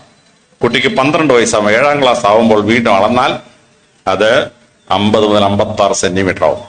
പിന്നെ തലച്ചോറ് വളരുകയില്ല, തലയോട്ടി വളരുകയില്ല. തലയോട്ടി ഉണ്ടാക്കപ്പെട്ട 8 ക്രേനിയൽ ബോൺസ് കോൺക്രീറ്റ് സെറ്റ് ചെയ്യുന്ന സെറ്റ് ചെയ്യും. പിന്നെ 100ാമത്തെ വയസ്സിൽ വല്യപ്പന്റെ തല അളന്നാൽ 12ാമത്തെ വയസ്സിൽ അളന്നാൽ എത്ര ഉണ്ടോ അത്രയും മാത്രമേ ഉണ്ടാവുള്ളൂ. അതിൽ ആദ്യത്തെ 6 മാസക്കാലം കുഞ്ഞിന്റെ തലച്ചോറിന് ബുദ്ധി വികസിക്കണമെങ്കിൽ എന്താണ് ഈ ബുദ്ധി വികസിക്കുക എന്ന് പറഞ്ഞാൽ നമ്മുടെ തലച്ചോറിൽ 60,000 ലക്ഷം ന്യൂറോൺ ഉണ്ട്. ഓരോ ന്യൂറോണിനും 50 മുതൽ 1000 വരെ ശാഖകളുണ്ട്. ഇതിനെ ത്രസിപ്പിക്കുമ്പോൾ ഈ ശാഖകൾ ഇങ്ങനെ ഇളകിയാടി മറ്റൊരു ന്യൂറോണിന്റെ ശാഖയായിട്ട് കൂട്ടിപ്പിടിക്കും. ഇതിനെ സിനാപ്സിസ് എന്ന് പറയും. എത്ര സിനാപ്സിസ് തലച്ചോറ് കൂടുന്നോ അത്രയുമാണ് ഒരു മനുഷ്യന്റെ ബുദ്ധിശക്തി എന്ന് പറയുന്നത്. അപ്പൊ ആദ്യത്തെ 6 മാസക്കാലം കുട്ടിയെ പ്രകാശം കാണിക്കണം, കത്തുകെട്ടുന്നതിന് കാണിക്കണം. കുട്ടി ആ പ്രകാശത്തിൽ ആകർഷണമാകുമ്പോൾ തലച്ചോറിൽ ന്യൂറോൺസ് ഇളകിയാടി തലച്ചോറിന് ബുദ്ധിശക്തി കൂടും. ഇത് നമ്മൾ പഠിപ്പിക്കാൻ വേണ്ടി പുരാണത്തിലൊരു കഥ പറയുകയാണ്. ഹനുമാൻ ജനിച്ചു വീണു. ആദ്യം കണ്ടത് സൂര്യഭഗവാനെയാണ്. ഒറ്റ ചാട്ടം. കൊച്ചു കുട്ടികൾക്ക് സൂര്യഭഗവാനെ കാണിച്ചാൽ അല്ലെങ്കിൽ പ്രകാശത്തെ കാണിച്ചാൽ എന്താണെന്നുള്ള പുരാണം നമുക്ക് പറഞ്ഞു തരുന്നുണ്ട്. കഥയിലൂടെ പറഞ്ഞു തരികയാണ്, ശാസ്ത്ര രീതിയല്ല പറയുന്നത്. രാവിലെ എഴുന്നേറ്റാൽ ഉടനെ കുഞ്ഞിനെയും കൊണ്ട് നേരെ ദേവന്റെ പടത്തിലെടുത്തോണ്ട് വരികയാണ്. എന്നിട്ട് കുട്ടിയെ പാടി കേൾപ്പിക്കുകയാണ്. അതിനകത്ത് കുട്ടിക്ക് എന്ത് കിട്ടും? കുട്ടിക്ക് വളരെ ശ്രദ്ധേയമായിട്ടുള്ള മാറ്റം കിട്ടുകയാണ്. 6 മാസത്തോടെ 1 വയസ്സ് വരെ തലച്ചോറിൽ ബുദ്ധി കൂടണമെങ്കിൽ എന്ത് ചെയ്യണം? 3 നിറങ്ങൾ കാണിക്കണം, ബേസിക് കളേഴ്സ് കാണിക്കണം. ചുവപ്പ്, പച്ച, മഞ്ഞ. ഈ 3 കളേഴ്സ് കാണിക്കുമ്പോൾ കുഞ്ഞിന്റെ തലച്ചോറിന് ത്രസിപ്പുണ്ടാവും. അതുകൊണ്ടാണ് നമ്മൾ ദേവന്റെയും ദേവിയുടെയും ഒക്കെ പടം വരയ്ക്കുമ്പോൾ ബേസിക് കളേഴ്സ് വെച്ചിട്ടാണ് അത് വരയ്ക്കുന്നത്. ഗുരുവായൂരപ്പന്റെ പടം വരയ്ക്കുമ്പോൾ അല്ലെങ്കിൽ ലക്ഷ്മി ഭഗവതിയുടെ പടം വരയ്ക്കുമ്പോൾ ബേസിക് കളേഴ്സ് ആണ്. ആ ബേസിക് കളേഴ്സ് വെച്ച് വരയ്ക്കുമ്പോൾ ആ കുട്ടിക്ക് ബുദ്ധിശക്തി വളരാനുള്ള സഹായകരമായ മാറ്റമായി മാറുകയാണ്. 1 വയസ്സ് തൊട്ട് 1.5 വയസ്സ് വരെ ചലിക്കുകയും ശബ്ദിക്കുകയും ചെയ്യുന്ന കളിപ്പാട്ടം കുട്ടി കൊടുക്കണം. ഈ ചലനം മോണിറ്റർ ചെയ്യുന്നത് മുഖത്തുള്ള 2 കണ്ണാണ്, ശബ്ദം മോണിറ്റർ ചെയ്യുന്ന തലയുടെ 2 സൈഡിൽ 2 ചെവികളാണ്. ഇത് രണ്ടും കൂടെ മോണിറ്റർ ചെയ്യുമ്പോഴാണ് തലച്ചോറ് ഏകോപിച്ച് വർക്ക് ചെയ്യാനായിട്ട് പറ്റുക. അമ്പലങ്ങളിലെ ഉത്സവപ്പാട്ട് അല്ലെങ്കിൽ തെയ്യം പാട്ട് അല്ലെങ്കിൽ കഥകളി, നിങ്ങൾ ഈ അമ്പലത്തിലെ ഉത്സവത്തിന് ഉപയോഗിക്കുന്ന ഓരോ കളിയും ശ്രദ്ധിച്ചോണം. കുട്ടിയുടെ തലച്ചോറ് വളരാൻ ആവശ്യമായ ശബ്ദവും ചലനവും ഒരുമിച്ച് സംക്രമണം ചെയ്യുന്ന ഒരു സാധനമാണ് അമ്പലത്തിലെ എല്ലാ പൂജകളും എല്ലാ നൃത്തങ്ങളും വളരെ ഭംഗിയായിട്ട് അപ്പൊ ഒരു അമ്പലത്തിൽ പോകുന്ന ഓട്ടത്തുള്ളൽ കാണാൻ. ഓട്ടത്തുള്ള എന്താ കുഞ്ഞിന്റെ പേര് ചെയ്യുന്നത്? ശബ്ദവും മൂവ്മെന്റും കൂടെ സംക്രമിപ്പിച്ചിട്ട് ഈ വളർത്തുന്ന പരിപാടി ശ്രദ്ധേയമായിട്ട് ചെയ്യുകയാണ്. പിന്നീട് പൊട്ടുന്ന കളിപ്പാട്ടം കൊടുക്കണം, അത് റിപ്പയർ ചെയ്തെടുക്കണം. ഇങ്ങനെ ഘട്ടം ഘട്ടമായിട്ട് ശാസ്ത്രം പറയുകയാണ്. അങ്ങനെ കുഞ്ഞിന്റെ ജീവിതത്തിൽ ഏറ്റവും പ്രധാനപ്പെട്ട സമയം എന്നാണ്? ഏറ്റവും പ്രധാനപ്പെട്ട സമയം 3 വയസ്സ് തൊട്ട് 7 വയസ്സ് വരെയാണ്. LKG, UKG, സ്റ്റാൻഡേർഡ് 1, സ്റ്റാൻഡേർഡ് 2 ഈ പ്രായത്തിലാണ് ഒരു കുട്ടി ഭൂമിയിൽ ആരായത്തിൽ നിശ്ചയിക്കുന്ന വർഷങ്ങൾ. ഈ വർഷങ്ങൾ കുട്ടിക്ക് ചെയ്യേണ്ട ചില കാര്യങ്ങൾ വളരെ കൃത്യമായി രേഖപ്പെടുത്തി നമ്മുടെ പുരാണങ്ങൾ, സനാതന ധർമ്മം നമുക്ക് കൃത്യമായി തന്നിട്ടുണ്ട്. അതിലേറ്റവും ആദ്യത്തെ എന്ന് പറയുന്നത് കുട്ടിക്ക് ഒബ്സർവേഷൻ പവർ ഡെവലപ്പ് ചെയ്യണം. Observation power. കുട്ടി ഒന്നിനെ കാണുമ്പം അതിനെ വേർതിരിച്ച് കാണാൻ കുട്ടിയെ വളർത്തിയെടുക്കണം. അപ്പൊ ഈ ഒബ്സർവേഷൻ പവർ എങ്ങനെ ഉണ്ടാവും? അതിനാണ് ഇംഗ്ലീഷിൽ nursery rhymes. Twinkle twinkle little star how I wonder what you are, up above the world so high like A diamond in the sky. ഇതേ പാട്ട് മലയാളത്തിലുണ്ട്. കൊച്ചു നക്ഷത്രമേ നിന്നെ ആരാ മച്ചിലിരുത്തിയത് അമ്മയാണോ, വല്ലതും തട്ടി മറിച്ചോ നീ, വല്ലാതെ വാശി പിടിച്ചോ നീ. ഞങ്ങളുടെയൊക്കെ ചെറുപ്പത്തിൽ വഴക്കുണ്ടാക്കിയ മച്ചന്റെ മേളിൽ കയറ്റി ഇരുത്തുകളെ. എന്റെ വീടൊരു നമ്പൂതിരി ഇല്ലാണ്. ഞങ്ങളുടെ അപ്പന്മാര് 200 കൊല്ലത്തിന് വാങ്ങിച്ചാണ്. ആ നമ്പൂരികളിൽ ഞങ്ങൾ അതുപോലെ സൂക്ഷിച്ചിട്ടുണ്ട്. ഈ ഇല്ലത്തിന്റെ മുകളിൽ കയറി ഞങ്ങളെ ഇരുത്തിക്കളയും, പണിഷ്മെന്റാ. അങ്ങനെ ഒരു കുട്ടി മച്ചന്റെ മേളിൽ കയറിയിരുന്നു. അവൻ മേപ്പോട്ട് ആകാശം കണ്ടു. കുട്ടി ആ നക്ഷത്രം ചോദിക്കുകയാണ്, കൊച്ചു നക്ഷത്രമേ നിന്നെ ആരാ മച്ചിലിരുത്തിയ അമ്മയാണോ? പിന്നെ ഇവനെ സാധാരണ ഇരുത്തുന്ന 2 കുറ്റങ്ങളാണ്. വല്ലതും തട്ടി മറിച്ചോ നീ, വല്ലാതെ വാശി പിടിച്ചോ നീ എന്നാണ്. കുട്ടിക്ക് ഒബ്സർവേഷൻ പവർ ഡെവലപ്പ് ചെയ്യണം. വളരെ ഭംഗിയായിട്ട് ഒബ്സർവേഷൻ പവർ. ആ കുട്ടി വളരെ ശ്രദ്ധേയമായി രാവിലെ മുത്തശ്ശി കുഞ്ഞിനെയും പിടിച്ച് നേരെ ഗുരുവായൂരപ്പന്റെ പടത്തിന് അവിടെ കൊണ്ടുവന്ന് തിരിയും കൊണ്ട് കത്തിക്കും. എന്നിട്ട് മുത്തശ്ശി പാടും, പിച്ചി മന്ദാരം തുളസി പിച്ചകമാലകൾ ചാർത്തി ഗുരുവായൂരപ്പ നിന്നെ കൈ തൊഴുന്നേൻ. ഇപ്പൊ കുട്ടിക്ക് പറഞ്ഞു കൊടുക്കണം, മോനെ ഇതാണ് പിച്ചിപ്പൂ, ഇതാണ് ഓരോ പൂവിന്റെ ധർമ്മം. അപ്പൊ മന്ദാരപ്പൂ ഏതാണ്, തുളസിപ്പൂ ഏതാണ്, കുട്ടിക്ക് ഈ ഒരു പൂവിനെ മറ്റൊരു പൂവിൽ തിരിച്ചറിയാനുള്ള ശ്രദ്ധേയമായ കഴിവ് ഡെവലപ്പ് ചെയ്യാണ്. അതങ്ങോട്ട് പാടി അങ്ങോട്ട് കൊടുക്കുമ്പോൾ പിന്നെ അങ്ങോട്ട് കഥ പറയും. നമ്മുടെ പുരാണങ്ങളിലെ കഥകൾ എടുത്തിട്ട് ആ കഥയൊക്കെ സന്മാർഗ കഥകളാണ്. എന്തുകൊണ്ട് ആ ഹീറോ അവസാനം ഇങ്ങനെ പരാജയപ്പെട്ടു പോയി, എന്തുകൊണ്ട് ആ ഹീറോ ഇങ്ങനെയായി പറഞ്ഞു കൊടുക്കുകയാണ്. അപ്പൊ അർജുനൻ എങ്ങനെയാണ് ലക്ഷ്യബോധം ഉണ്ടായത്? ദ്രോണർ അമ്പയക്കാൻ പറഞ്ഞു, പക്ഷിയുടെ കണ്ണിലോട്ട് അമ്പയക്കാൻ പറഞ്ഞു. ഓരോ കഥയും ഓരോ പാടാണ്. ഇത് മുത്തശ്ശി കഥകളിലൂടെ കുഞ്ഞിങ്ങനെ പഠിച്ചിട്ട് കുഞ്ഞ് അതിലേക്ക് സ്വാംശീകരിച്ച് അങ്ങോട്ട് പ്രവേശിക്കും. ഇത് ശ്രദ്ധേയമായിട്ട് മനസ്സിലാക്കാനുള്ളതാണ്. വസന്തകാലം വരും. അപ്പൊ എന്ത് ചെയ്യും? മുത്തശ്ശിയോ അമ്മയോ കുഞ്ഞിനെ കൊണ്ട് കുമാരനാശാന്റെ പാട്ട് പാടും. പൂക്കുന്ന ഇതാമല്ല, പൂക്കുന്ന ഇലഞ്ഞി, പൂക്കുന്ന തേന്മാവ്, പൂക്കുന്ന ശോകം. അപ്പൊ ഓരോ പൂവും വ്യത്യസ്തം കുട്ടി പറഞ്ഞ് മനസ്സിലാക്കാണ്. ഈ കഥകളിലൂടെ മൃഗങ്ങളെ കുട്ടി തിരിച്ചറിയും, ജീവിതത്തെ പറ്റി കുട്ടി തിരിച്ചറിയും, ജീവിത പാഠങ്ങൾ കുട്ടി പഠിക്കും. ഇങ്ങനെ അനുക്രമമായ ഒരു കുട്ടിയുടെ വിദ്യാഭ്യാസം അമ്മ ടീച്ചറായിരിക്കുമ്പം, അപ്പൻ ടീച്ചറായിരിക്കുമ്പം, ഗുരു ടീച്ചറായിരിക്കുമ്പം എങ്ങനെയാണ് പഠിപ്പിക്കേണ്ടതെന്ന് കൃത്യമായ പാഠങ്ങൾ പറയുകയാണ്. അങ്ങനെ ഗുരുകുലത്തിൽ താമസിക്കുമ്പോ, സ്കൂളിൽ പഠിക്കുമ്പോ ടീച്ചർമാർ എന്താണ് കുട്ടിയെ പഠിപ്പിക്കേണ്ടത്? അത് ഗുരുശിഷ്യ കഥകൾ എന്ന് പറയുന്ന 1000കണക്കിന് കഥകളുണ്ട്. സന്മാർഗ കഥകൾ എന്ന് പറയുന്നത് അമർചിത്ര കഥ രേഖപ്പെടുത്തിയിരിക്കുന്ന 2500ഓളം മാഗസിൻസ് ഉണ്ട്. അതിനകത്ത് പുരാണത്തിലെ ഓരോ കഥയെടുത്ത് കുട്ടി ഓരോ പാഠം പഠിപ്പിച്ചത് എങ്ങനെ എന്ന് രേഖപ്പെടുത്തി കൊടുക്കുകയാണ്. അപ്പൊ ഞാൻ നൈമിശാരണ്യത്തിൽ പോയി. നമ്മുടെ മഹത്തായ കൃതി ഭാഗവതം കൊണ്ടുണ്ടായ സ്ഥലത്ത് ഞാൻ പോയി. നൈമിശാരണ്യത്തിൽ മെനക്കെട്ട് പോയി. അവിടെ 10 ക്ഷേത്രങ്ങൾ. നൈമിശാരണ്യത്തിന്റെ ഓരോ സ്ഥലത്തുള്ള 10 ക്ഷേത്രം. ഇപ്പൊ ഭാഗവതത്തിലെ ദശാവതാര കഥയും ആ നൈമിശാരണ്യത്തിലെ 10 ക്ഷേത്രവും എത്ര അനുക്രമമായിരിക്കുകയാണെന്നുള്ളത് അവിടെ ചെന്ന് കണ്ടപ്പോഴാണ് എനിക്ക് മനസ്സിലായത്. ശ്രദ്ധേയമായ സംഭവമാണ്. ആ കഥ നടന്നു പോയി കണ്ട് മനസ്സിലാക്കണം. ഗുരു ശിഷ്യ ബന്ധത്തിൽ എന്താണ് പഠിക്കേണ്ടത്? ഇപ്പൊ ശ്രീരാമൻ വിശ്വാമിത്രന്റെ ശിഷ്യനായി പോയി, ഗുരുകുലത്തിലൊക്കെ പോയി. വിശ്വാമിത്രന്റെ ഗുരുകുലത്തിൽ ഞാൻ പോയി കണ്ട് ഓരോരോ പാഠം കൊണ്ട് പഠിപ്പിക്കാൻ. അപ്പൊ 15 വയസ്സുള്ളപ്പോഴാണ് വിശ്വാമിത്രൻ കൊണ്ടുവന്നത്. 15 തൊട്ട് 17 വയസ്സ് വരെ ഏറ്റവും പ്രധാനപ്പെട്ട കാലഘട്ടമാണ്. +2 കാലഘട്ടം, പഠിത്തത്തിലെ വളരെ പ്രധാനപ്പെട്ട +2 കാലഘട്ടം ശ്രീരാമന്റെ എങ്ങനെയായിരുന്നു കൃത്യമായിട്ട് മനസ്സിലാവും. അവിടെ വെച്ച് അദ്ദേഹത്തിന് ഒരു സുഹൃത്തുണ്ടായിരുന്നു, സൗമ്യ മഹർഷി. അവസാനം 14 വർഷം വനത്തിലേക്ക് വിധിക്കപ്പെട്ട് അദ്ദേഹം വനവാസത്തിലോട്ട് ചെല്ലുമ്പോ സൗമ്യ മഹർഷി വരികയാണ്. എന്നിട്ട് പറയുന്നു, ശ്രീരാമ, നീ കാട്ടിൽ ജീവിക്കുമ്പോണ്ടല്ലോ നാട്ടിൽ ജീവിക്കുന്ന പോലെയല്ല. നീ വെളുപ്പിന് 4 മണിക്ക് ഉണരണം. 6:15 വരെ മുറ്റത്തോട്ട് ഇറങ്ങരുത്. മൃഗങ്ങളൊക്കെ വന്നിങ്ങനെ നിൽക്കും, അവരുടെ കയ്യിലൊന്നും പെട്ടുകളയരുത്. മൃഗങ്ങൾ വെള്ളം കുടിക്കാൻ വരും. ആ സമയത്ത് നിന്റെ അപ്പം പണ്ടുണ്ടല്ലോ, വെള്ളം കുടിക്കാൻ പോയ മൃഗം നേരത്തെ അമ്പയച്ചൊരു മുനികുമാരൻ ചത്ത് നിന്റെയൊക്കെ ഈ ഗതികെട്ടിന് മുഴുവൻ കാലഘട്ടം അവിടെയാണ്. മഹാബലിയുടെ കഥ പറഞ്ഞു കൊടുക്കുന്നു. ഇങ്ങനെ ഓരോ കഥ ഇങ്ങനെ പറഞ്ഞു കൊടുക്കാൻ. അപ്പൊ കഥകളിലൂടെ കുഞ്ഞിനെ എങ്ങനെ പഠിപ്പിക്കുന്നത്, ആ ദൗമ്യ മഹർഷി സഹപാഠി എങ്ങനെയാണ് കുട്ടിയെ പഠിപ്പിക്കേണ്ടത് കൃത്യമായി നമ്മൾ മനസ്സിലാക്കുക. വാത്മീകി മഹർഷി ലവനെയും കുശനെയും വളർത്തുന്നത് എങ്ങനെയാണ് രാമായണത്തിലെ സുന്ദരമായ പാഠമാണ്. കാരണം സീതാദേവി 2 മക്കളോടൊപ്പം വാത്മീകി മഹർഷി ആശ്രമമാണ്. വാത്മീകി മഹർഷി ഗുരുവായി വർക്ക് ചെയ്യാൻ.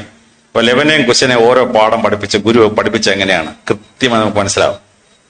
മഹാഭാരതം വരുമ്പോഴേക്കും വളരെ കൃത്യമായ ഗുരുകുലം കാണാൻ പറ്റും. ദ്രോണാചാര്യരുടെ ഗുരുകുലം എങ്ങനെയാണ് ദ്രോണാചാര്യർ ഏകലവനെ പഠിപ്പിച്ച ചില സാധനം മറ്റുള്ളവരെ പഠിപ്പിച്ചില്ല. അർജുനനെ പഠിപ്പിച്ച ചില മന്ത്രം സ്വന്തം മോനായ ഏകലവന് സ്വന്തം മകന് അശ്വത്ഥാമാവന് കൊടുത്തില്ല. കാരണം അശ്വത്ഥാമാവന്റെ കയ്യിൽ ആ മന്ത്രം കിട്ടിയാൽ കുഴപ്പമാണ്. എല്ലാ ശിഷ്യനും എല്ലാവരോടും കൊടുക്കാൻ ഒക്കത്തില്ല. അശ്വത്ഥാമാവൻ സ്വന്തം മോനാണ്, പക്ഷെ അവന് കൊടുക്കാൻ ഒക്കത്തില്ല ചില വിദ്യ. അത് അർജുനന് പറഞ്ഞു കൊടുത്തു, അശ്വത്ഥാമാവന് കൊടുത്തില്ല. ഏകലവന് ഡയറക്റ്റ് എഡ്യൂക്കേഷൻ കൊടുത്തില്ല, ഇൻഡയറക്റ്റ് എഡ്യൂക്കേഷൻ അവന് കിട്ടി. എന്തോ കിട്ടിയത് വളരെ കൃത്യമായി നമ്മൾ രേഖപ്പെടുത്തിയിരിക്കുകയാണ്. കൃപാചാര്യർ പഠിപ്പിച്ച എന്താണ്, ദ്രോണാചാര്യർ കൊച്ചുമക്കളെ പഠിപ്പിച്ച എന്തൊക്കെയാണ്. അപ്പൊ ഈ ഒരു ഗുരുവിനെ പഠിപ്പിക്കുമ്പോൾ ഗുരു ശ്രദ്ധിക്കേണ്ട കാര്യങ്ങൾ, ഒരു ശിഷ്യനെ പഠിപ്പിക്കും ഗുരു ശ്രദ്ധിക്കേണ്ട കാര്യങ്ങൾ മഹാഭാരതത്തിലെ ഗുരുകുല സമ്പ്രദായത്തിൽ വളരെ കൃത്യമായി രേഖപ്പെടുത്തിയിരിക്കുകയാണ്. പരശുരാമൻ ഇങ്ങനെ മഴവും കൊണ്ട് നടന്ന് എല്ലാവരെയും വെട്ടി ഞുറുക്കുകയും ദുഷ്ടന്മാരായ ക്ഷത്രിയന്മാരെ സംവദിക്കുകയും കഥ ഞാൻ കേട്ടു. പക്ഷെ ഞാൻ കാശ്മീരിൽ പോയപ്പം ഞാൻ വിചാരിച്ചു, ഈ മഴവും കൊണ്ട് നടന്ന് മഴ കുറച്ച് കേരളം ഉണ്ടാക്കുന്ന കഥയെ കേട്ടിട്ടുണ്ടല്ലോ. അപ്പൊ ഈ പരശുരാമന്റെ ഗുരുകുലം ഒന്ന് കാണാമെന്ന് തീരുമാനിച്ചു. അങ്ങനെ ശാരദാപീഠം കഴിഞ്ഞ് പരശുരാമന്റെ ഗുരുകുലത്തിൽ പോയി. പരശുരാമന്റെ ഗുരുകുലം എന്ന് പറഞ്ഞാല് ഇയാള് ക്രുദ്ധനായ ഒരു മനുഷ്യനാണ്, അമ്മയെ പോലും വെട്ടിക്കൊന്ന മനുഷ്യനാണ്. പക്ഷേ അങ്ങനെ ഗുരുകുലത്തിൽ പഠിച്ച ശിഷ്യന്മാരുടെ ഗണം കണ്ടിട്ടുണ്ടോ? ഭീഷ്മാചാര്യർ അദ്ദേഹത്തിന്റെ ശിഷ്യനായിരുന്നു, ദ്രോണാചാര്യർ അദ്ദേഹത്തിന്റെ ശിഷ്യനായിരുന്നു, കൃപാചാര്യർ അദ്ദേഹത്തിന്റെ ശിഷ്യനായിരുന്നു, കർണൻ അദ്ദേഹത്തിന്റെ ശിഷ്യനായിരുന്നു. ശിഷ്യഗണം, ഒരു ഗുരുവിന്റെ മഹത്വം എന്ന് പറയുന്നത് ശിഷ്യന്റെ എവിടം വരെ എത്തി എന്നുള്ളതാണ്. അപ്പൊ ഈ പരശുരാമന്റെ ഗുരുകുലത്തിൽ പഠിച്ചവര് ചെന്ന് ചേർന്ന ഏറിയാസ് എത്ര വലുതായിരുന്നു എന്ന് വളരെ കൃത്യമായിട്ട് മനസ്സിലാക്കാൻ പറ്റി, വളരെ കൃത്യമായിട്ട്. അപ്പൊ ഈ പരശുരാമന്റെ ഗുരുകുലത്തിന്റെ പ്രത്യേകതകൾ കൃത്യമായി നമ്മുടെ പുരാണങ്ങളിൽ രേഖപ്പെടുത്തിയിട്ടുണ്ട്. ഒരു ഗുരു വേറൊരു ഗുരുവും തമ്മിലുള്ള ഡിഫറൻസ് വളരെ കൃത്യമായി നമുക്ക് മനസ്സിലാക്കാൻ പറ്റും. എന്നാൽ എന്നെ അമ്പരപ്പിക്കുന്ന ഒരു ഗുരുകുലമുണ്ട്, ഭാഗവതത്തിൽ പറയുന്ന സാന്ദീപനി മഹർഷിയുടെ ഗുരുകുലം. ഞാൻ മധ്യപ്രദേശിലെ ഇൻഡോറിലെ പോലീസ് അക്കാഡമിയിൽ ക്ലാസ് എടുക്കാൻ പോയി. ഞാനന്ന് അഡീഷണൽ DGP ട്രെയിനിങ് ആണ് കേരളത്തിലെ. ക്ലാസ് എല്ലാം കഴിഞ്ഞ് ഇതെല്ലാം കഴിഞ്ഞ് ഉച്ചയ്ക്ക് ആഹാരം കഴിച്ചു കഴിഞ്ഞ് DGP എന്നോട് ചോദിച്ചു, അലക്സാണ്ടർക്ക് പോകാൻ ആഗ്രഹിക്കുന്ന എന്തെങ്കിലും സ്ഥലമുണ്ടോ? ഞാൻ പറഞ്ഞു, എനിക്ക് പോകാൻ ആഗ്രഹിക്കുന്ന ഒരു സ്ഥലമുണ്ട്, ഉജ്ജയിനി. അതിന്തിനാ? എനിക്ക് ഉജ്ജയിനിയിലെ കാളി ക്ഷേത്രം ഒന്ന് കാണണം. അലക്സാണ്ടർ ക്രിസ്ത്യാനിയല്ലേ? ഞാൻ ക്രിസ്ത്യാനിയാണ്. പിന്നെ ഇതിനാണ് ഈ കാളി ക്ഷേത്രം പോന്നേ? അതെ, കാളിദാസന് ഭഗവതി അറിവ് കൊടുത്ത ആ സ്ഥലത്തൊന്നും എനിക്ക് പോണം എന്നാണ്. അദ്ദേഹം വണ്ടിയൊക്കെ അറേഞ്ച് 150 കിലോമീറ്ററിനെ കൊണ്ടുപോയി. അപ്പൊ ഞാൻ ഈ കാളി ക്ഷേത്രത്തിൽ ചെന്നിട്ട് സംസ്കൃത ഭാഷയിൽ പ്രസംഗകലയുടെ മഹത്തായ പാഠം വിവരിച്ച വാഗ്ഭടന് ദേവി അനുഗ്രഹപ്പെടുന്ന സ്ഥലത്ത് പോയി നിന്ന് ഞാൻ പ്രാർത്ഥിച്ച്, അത് കഴിഞ്ഞ് കാളിദാസന് കാളിദാസന്റെ നാക്കിലോട്ട് ഹരിശ്രീ ഗണപതായ നമ്മ എഴുതി കൊടുത്ത ആ സ്ഥലം അവിടെ എന്നെ കൊണ്ടുപോയി. ഞാൻ അവിടെ നിന്ന് പ്രാർത്ഥിച്ച്, ഭഗവതിയോട് പ്രാർത്ഥിച്ച് ആ സ്ഥലം കഴിഞ്ഞിട്ട് അവിടെ നിന്ന് സ്റ്റെപ്പ് ഇറങ്ങി ചെല്ലുന്ന താഴെ വെച്ചിട്ടാണ് ദേവി കാത്തുവമ്പാലെ കാഞ്ചനമാല എന്നുള്ള മന്ത്രം കാളിദാസന് പറഞ്ഞു കൊടുക്കുന്നത്. അവിടെ ചെന്നപ്പോൾ അവര് പറഞ്ഞു, സാറേ ഇവിടുന്ന് ഒരു 1.5 കിലോമീറ്റർ ഉള്ളൂ സാന്ദീപനിയുടെ ആശ്രമം. ഞാൻ പറഞ്ഞു, അയ്യോ ഇന്ന് നമുക്ക് അവിടെ പോയേ പറ്റത്തുള്ളൂ എന്ന് പറഞ്ഞു. എന്നെ അവിടെ കൊണ്ടുപോയി. ഉജ്ജയിനിയിലെ കാളി ക്ഷേത്രം എന്ന് 1.5 കിലോമീറ്റർ വടക്ക് സാന്ദീപനി മഹർഷിയുടെ ആശ്രമമാണ്. ആ സാന്ദീപനിയുടെ ആശ്രമത്തിൽ മധുരയിൽ നിന്ന് 650 കിലോമീറ്റർ യാത്ര ചെയ്തിട്ടാണ് ശ്രീകൃഷ്ണ ഭഗവാൻ സാന്ദീപനിയുടെ ആശ്രമത്തിൽ വരുന്നത്. കുചേലനാണെങ്കിൽ ഗുജറാത്തുകാരനാണ്. ഗാന്ധിജി ജനിച്ച പോർബന്തറിലെ ഗാന്ധിജിയുടെ വീടിന്റെ അവിടെ നിന്ന് ഒരു 1.5 കിലോമീറ്റർ വടക്കാണ് ഈ കുചേലന്റെ ഗ്രഹം. ഞാൻ പോയിട്ടാണ് ഗുജറാത്തിൽ പോയിട്ട് ഈ മഹാത്മാജി ജനിച്ച വീടും കഴിഞ്ഞ് അവിടെ 1.5 കിലോമീറ്റർ അപ്പുറത്ത് കുചേലന്റെ വീട്, ഈ ഭഗവാൻ കൃഷ്ണൻ നന്നായി കൊടുത്ത വീടും കൃഷിസ്ഥലവും ഒക്കെ ഇപ്പോഴും അവിടെ ഉണ്ട്. ഇപ്പൊ നമുക്ക് പോയി കാണാൻ പറ്റും. അപ്പൊ അവിടുന്ന് ഒരു 700 കിലോമീറ്റർ യാത്ര ചെയ്തിട്ടാണ് ഈ കുചേലൻ ഗുജറാത്തിൽ നിന്ന് ഉജ്ജയിനിലെത്തുന്നത്. ഈ ശ്രീകൃഷ്ണ ഭഗവാനും കുചേലനും കൂടി സന്ദീപനിയുടെ ആശ്രമത്തിൽ ജീവിച്ച് പഠിച്ച ഒരു കാലഘട്ടം ഭാഗവതത്തിൽ വളരെ ഭംഗിയായിട്ട് വിവരിച്ചിട്ടുണ്ട്. എങ്ങനെയാണ് ഒരു ഗുരു ശിഷ്യന്മാരെ പഠിപ്പിക്കേണ്ടത്? അതിനേക്കാൾ ബെസ്റ്റ് ഒരു പാഠം ഇല്ല, ഭൂമി കിട്ടത്തില്ല. ഒരു ഗുരു എങ്ങനെയാണ് ശിഷ്യന്മാരെ പഠിപ്പിക്കുന്നത്? സന്ദീപനിയുടെ ആശ്രമത്തിൽ പാടാണ്. അത് കഴിഞ്ഞ് ശിഷ്യന്മാരെ ഇന്ന് ഗുരുവിനോട് ചോദിച്ചു, എന്താ ദക്ഷിണ വേണ്ടത്? ഗുരു പറഞ്ഞുണ്ടല്ലോ, ഗുരുക്കന്മാർ അങ്ങനെയുള്ള കണ്ടീഷനൊന്നും വെക്കാൻ പാടില്ല. അദ്ദേഹത്തിന് മരിച്ചുപോയ മോനെ ഒന്ന് കൊണ്ട് തിരിച്ചുകൊണ്ട് കൊടുക്കണമെന്ന് പറഞ്ഞു. നിങ്ങൾക്കെല്ലാം അറിയാവുന്ന ഞാൻ ആവർത്തിക്കുന്നില്ല. ഭഗവാൻ പോയി അസാധ്യമായ കാര്യം സാധിച്ചു കൊടുത്തു. ഗുരുക്കന്മാർ ചിലപ്പം അസാധ്യമായ കാര്യം ചോദിച്ചേക്കും, നിങ്ങളുടെ കാര്യം ചോദിക്കാൻ പാടില്ല. എങ്കിലും ഭഗവാന്റെ കഥയായതുകൊണ്ട് ഭഗവാൻ അത് സാധിച്ചു കൊടുത്തു. അതിനുശേഷം ഭഗവാൻ നേരെ മധുരയിൽ പോയി, അവിടെ നിന്ന് ഗുജറാത്തിൽ പോയി, ദ്വാരകയിൽ പോയി. കുചേലൻ അങ്ങ് അദ്ദേഹത്തിന്റെ വീട്ടിലും പോയി. കുറച്ച് കഴിഞ്ഞ് കുചേലൻ അങ്ങ് ദാരിദ്ര്യത്തിലോട്ട് മാറിപ്പോയി. പിന്നാളൊരു TV കിടക്കുന്നുണ്ടോ, ശ്രീകൃഷ്ണനെ ഭരിക്കാൻ അറിയാമോ? അദ്ദേഹത്തിന്റെ രാജ്യത്തിൽ പട്ടിണി ആയിരുന്നു, കുചേലൻ പട്ടിണിയായിരുന്നു എന്നൊക്കെ പറഞ്ഞ് ശുദ്ധ വിവരൊക്കെ അടിച്ചു വിട്ടിരിക്കുകയാണ്. അപ്പൊ ശ്രീകൃഷ്ണ ഭഗവാന് ചേട്ടൻ ബലരാമന്റെ കൂടെ ചേച്ചിയുടെ സ്ഥലമാണ് ഈ ദ്വാരക എന്ന് പറയുന്നത്. കുശസ്ഥലിൽ നിന്നൊരു രാജ്യം രേവന്ത രാജാവിന്റെ പ്രോപ്പർട്ടിയാണ്. രേവന്തൻ ബ്രഹ്മാവിനോട് ചോദിച്ചിട്ടാണ് മകളെ വിഷ്ണു ഭഗവാൻ ഭൂമിയിൽ അവതരിച്ച ശ്രീകൃഷ്ണ ഭഗവാൻ ജ്യേഷ്ഠനെ കൂടി കല്യാണം കഴിപ്പിച്ച. എന്നിട്ട് ഈ രേവന്തൻ രാജ്യം 4 പകുത്ത് ഒരു ഭാഗം മോൾ കൊടുത്തു, രേവതി കൊടുത്തു. ആ സ്ഥലത്താണ് ബലരാമനും ശ്രീകൃഷ്ണനോട് പോയിട്ട് ദ്വാരക പണിഞ്ഞതും ഈ വലിയ അത്ഭുതം കാണിച്ചതും. He was not an independent king. അതുപോട്ടെ, ദ്വാരകയുടെ ഭരണസീമയിൽ നിന്ന് 60 കിലോമീറ്റർ പുറത്ത് വേറൊരു രാജാവിന്റെ സീമയിലാണ് കുചേലൻ ജീവിച്ചിരുന്നത്. അല്ല, കുചേലൻ ശ്രീകൃഷ്ണൻ സംവാസം ജീവിച്ചിരുന്നതല്ല. അപ്പൊ കുചേലന് ഭരിക്കാൻ അറിഞ്ഞുകൂടാന്ന് പറഞ്ഞ വിവരം കെട്ട വീഡിയോ നിങ്ങൾ കണ്ടാണ് അടുത്ത കാലത്ത് ഇറങ്ങിയിട്ടുണ്ട്. കുചേലൻ ശ്രീകൃഷ്ണ ഭഗവാന്റെ രാജ്യത്തിലല്ല താമസിച്ചിരുന്നത്. ആ കുചേലൻ വന്നപ്പോ എങ്ങനെയാണ് ശ്രീകൃഷ്ണ ഭഗവാൻ അവനെ സ്വീകരിച്ചു എന്നുള്ളത് കുചേലവട്ടം വഞ്ചിപ്പാട്ട് സുന്ദരമായി എഴുതിയപ്പോൾ നമുക്കൊക്കെ മനസ്സിലായി. ഒരു ഗുരുകുലത്തിൽ ശിഷ്യന്മാരെങ്ങനെ ജീവിക്കണം.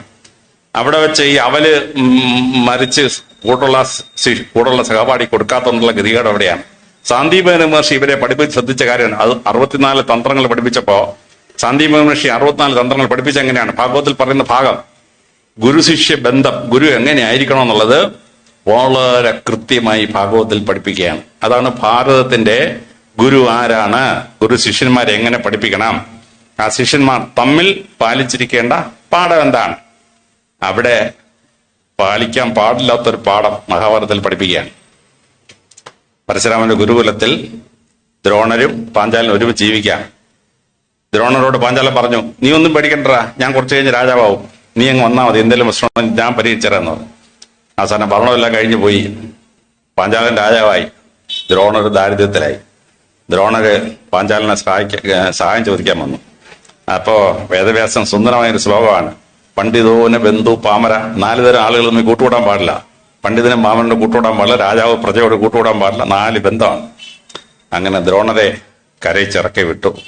അങ്ങനെ ദ്രോണർ തിരിച്ച് വരുമ്പോഴാണ് അർജുനൻ കിണറ്റിപ്പോയി പന്ത് കൊണ്ടിരിക്കുമ്പോൾ ദ്രോണർ തുടർച്ചയായി അച്ഛങ്ങൾ അയച്ച് പന്തെടുത്ത് കൈ കൊടുത്ത്. അപ്പോ അർജുനൻ ഓടി ഭീഷ്മരുടെ അടുത്ത് വന്നു, മുത്തച്ഛ എനിക്കൊരാൾ ഇങ്ങനെ ഒരു പന്തൊക്കെ എടുത്തതെന്ന് പറഞ്ഞു. ഭീഷ്മർ പറഞ്ഞു, അത് ചെയ്തിട്ടുണ്ടെങ്കിൽ അയാൾ ദ്രോണരായിരിക്കും. കാരണം പരശുരാമൻ ഈ ടെക്നിക്ക് പഠിപ്പിച്ചിട്ടുള്ളത് എന്നെ ദ്രോണരെ മാത്രമേ ഉള്ളൂ. ഭീഷ്മർ ഓടി പുറത്തു വന്നു.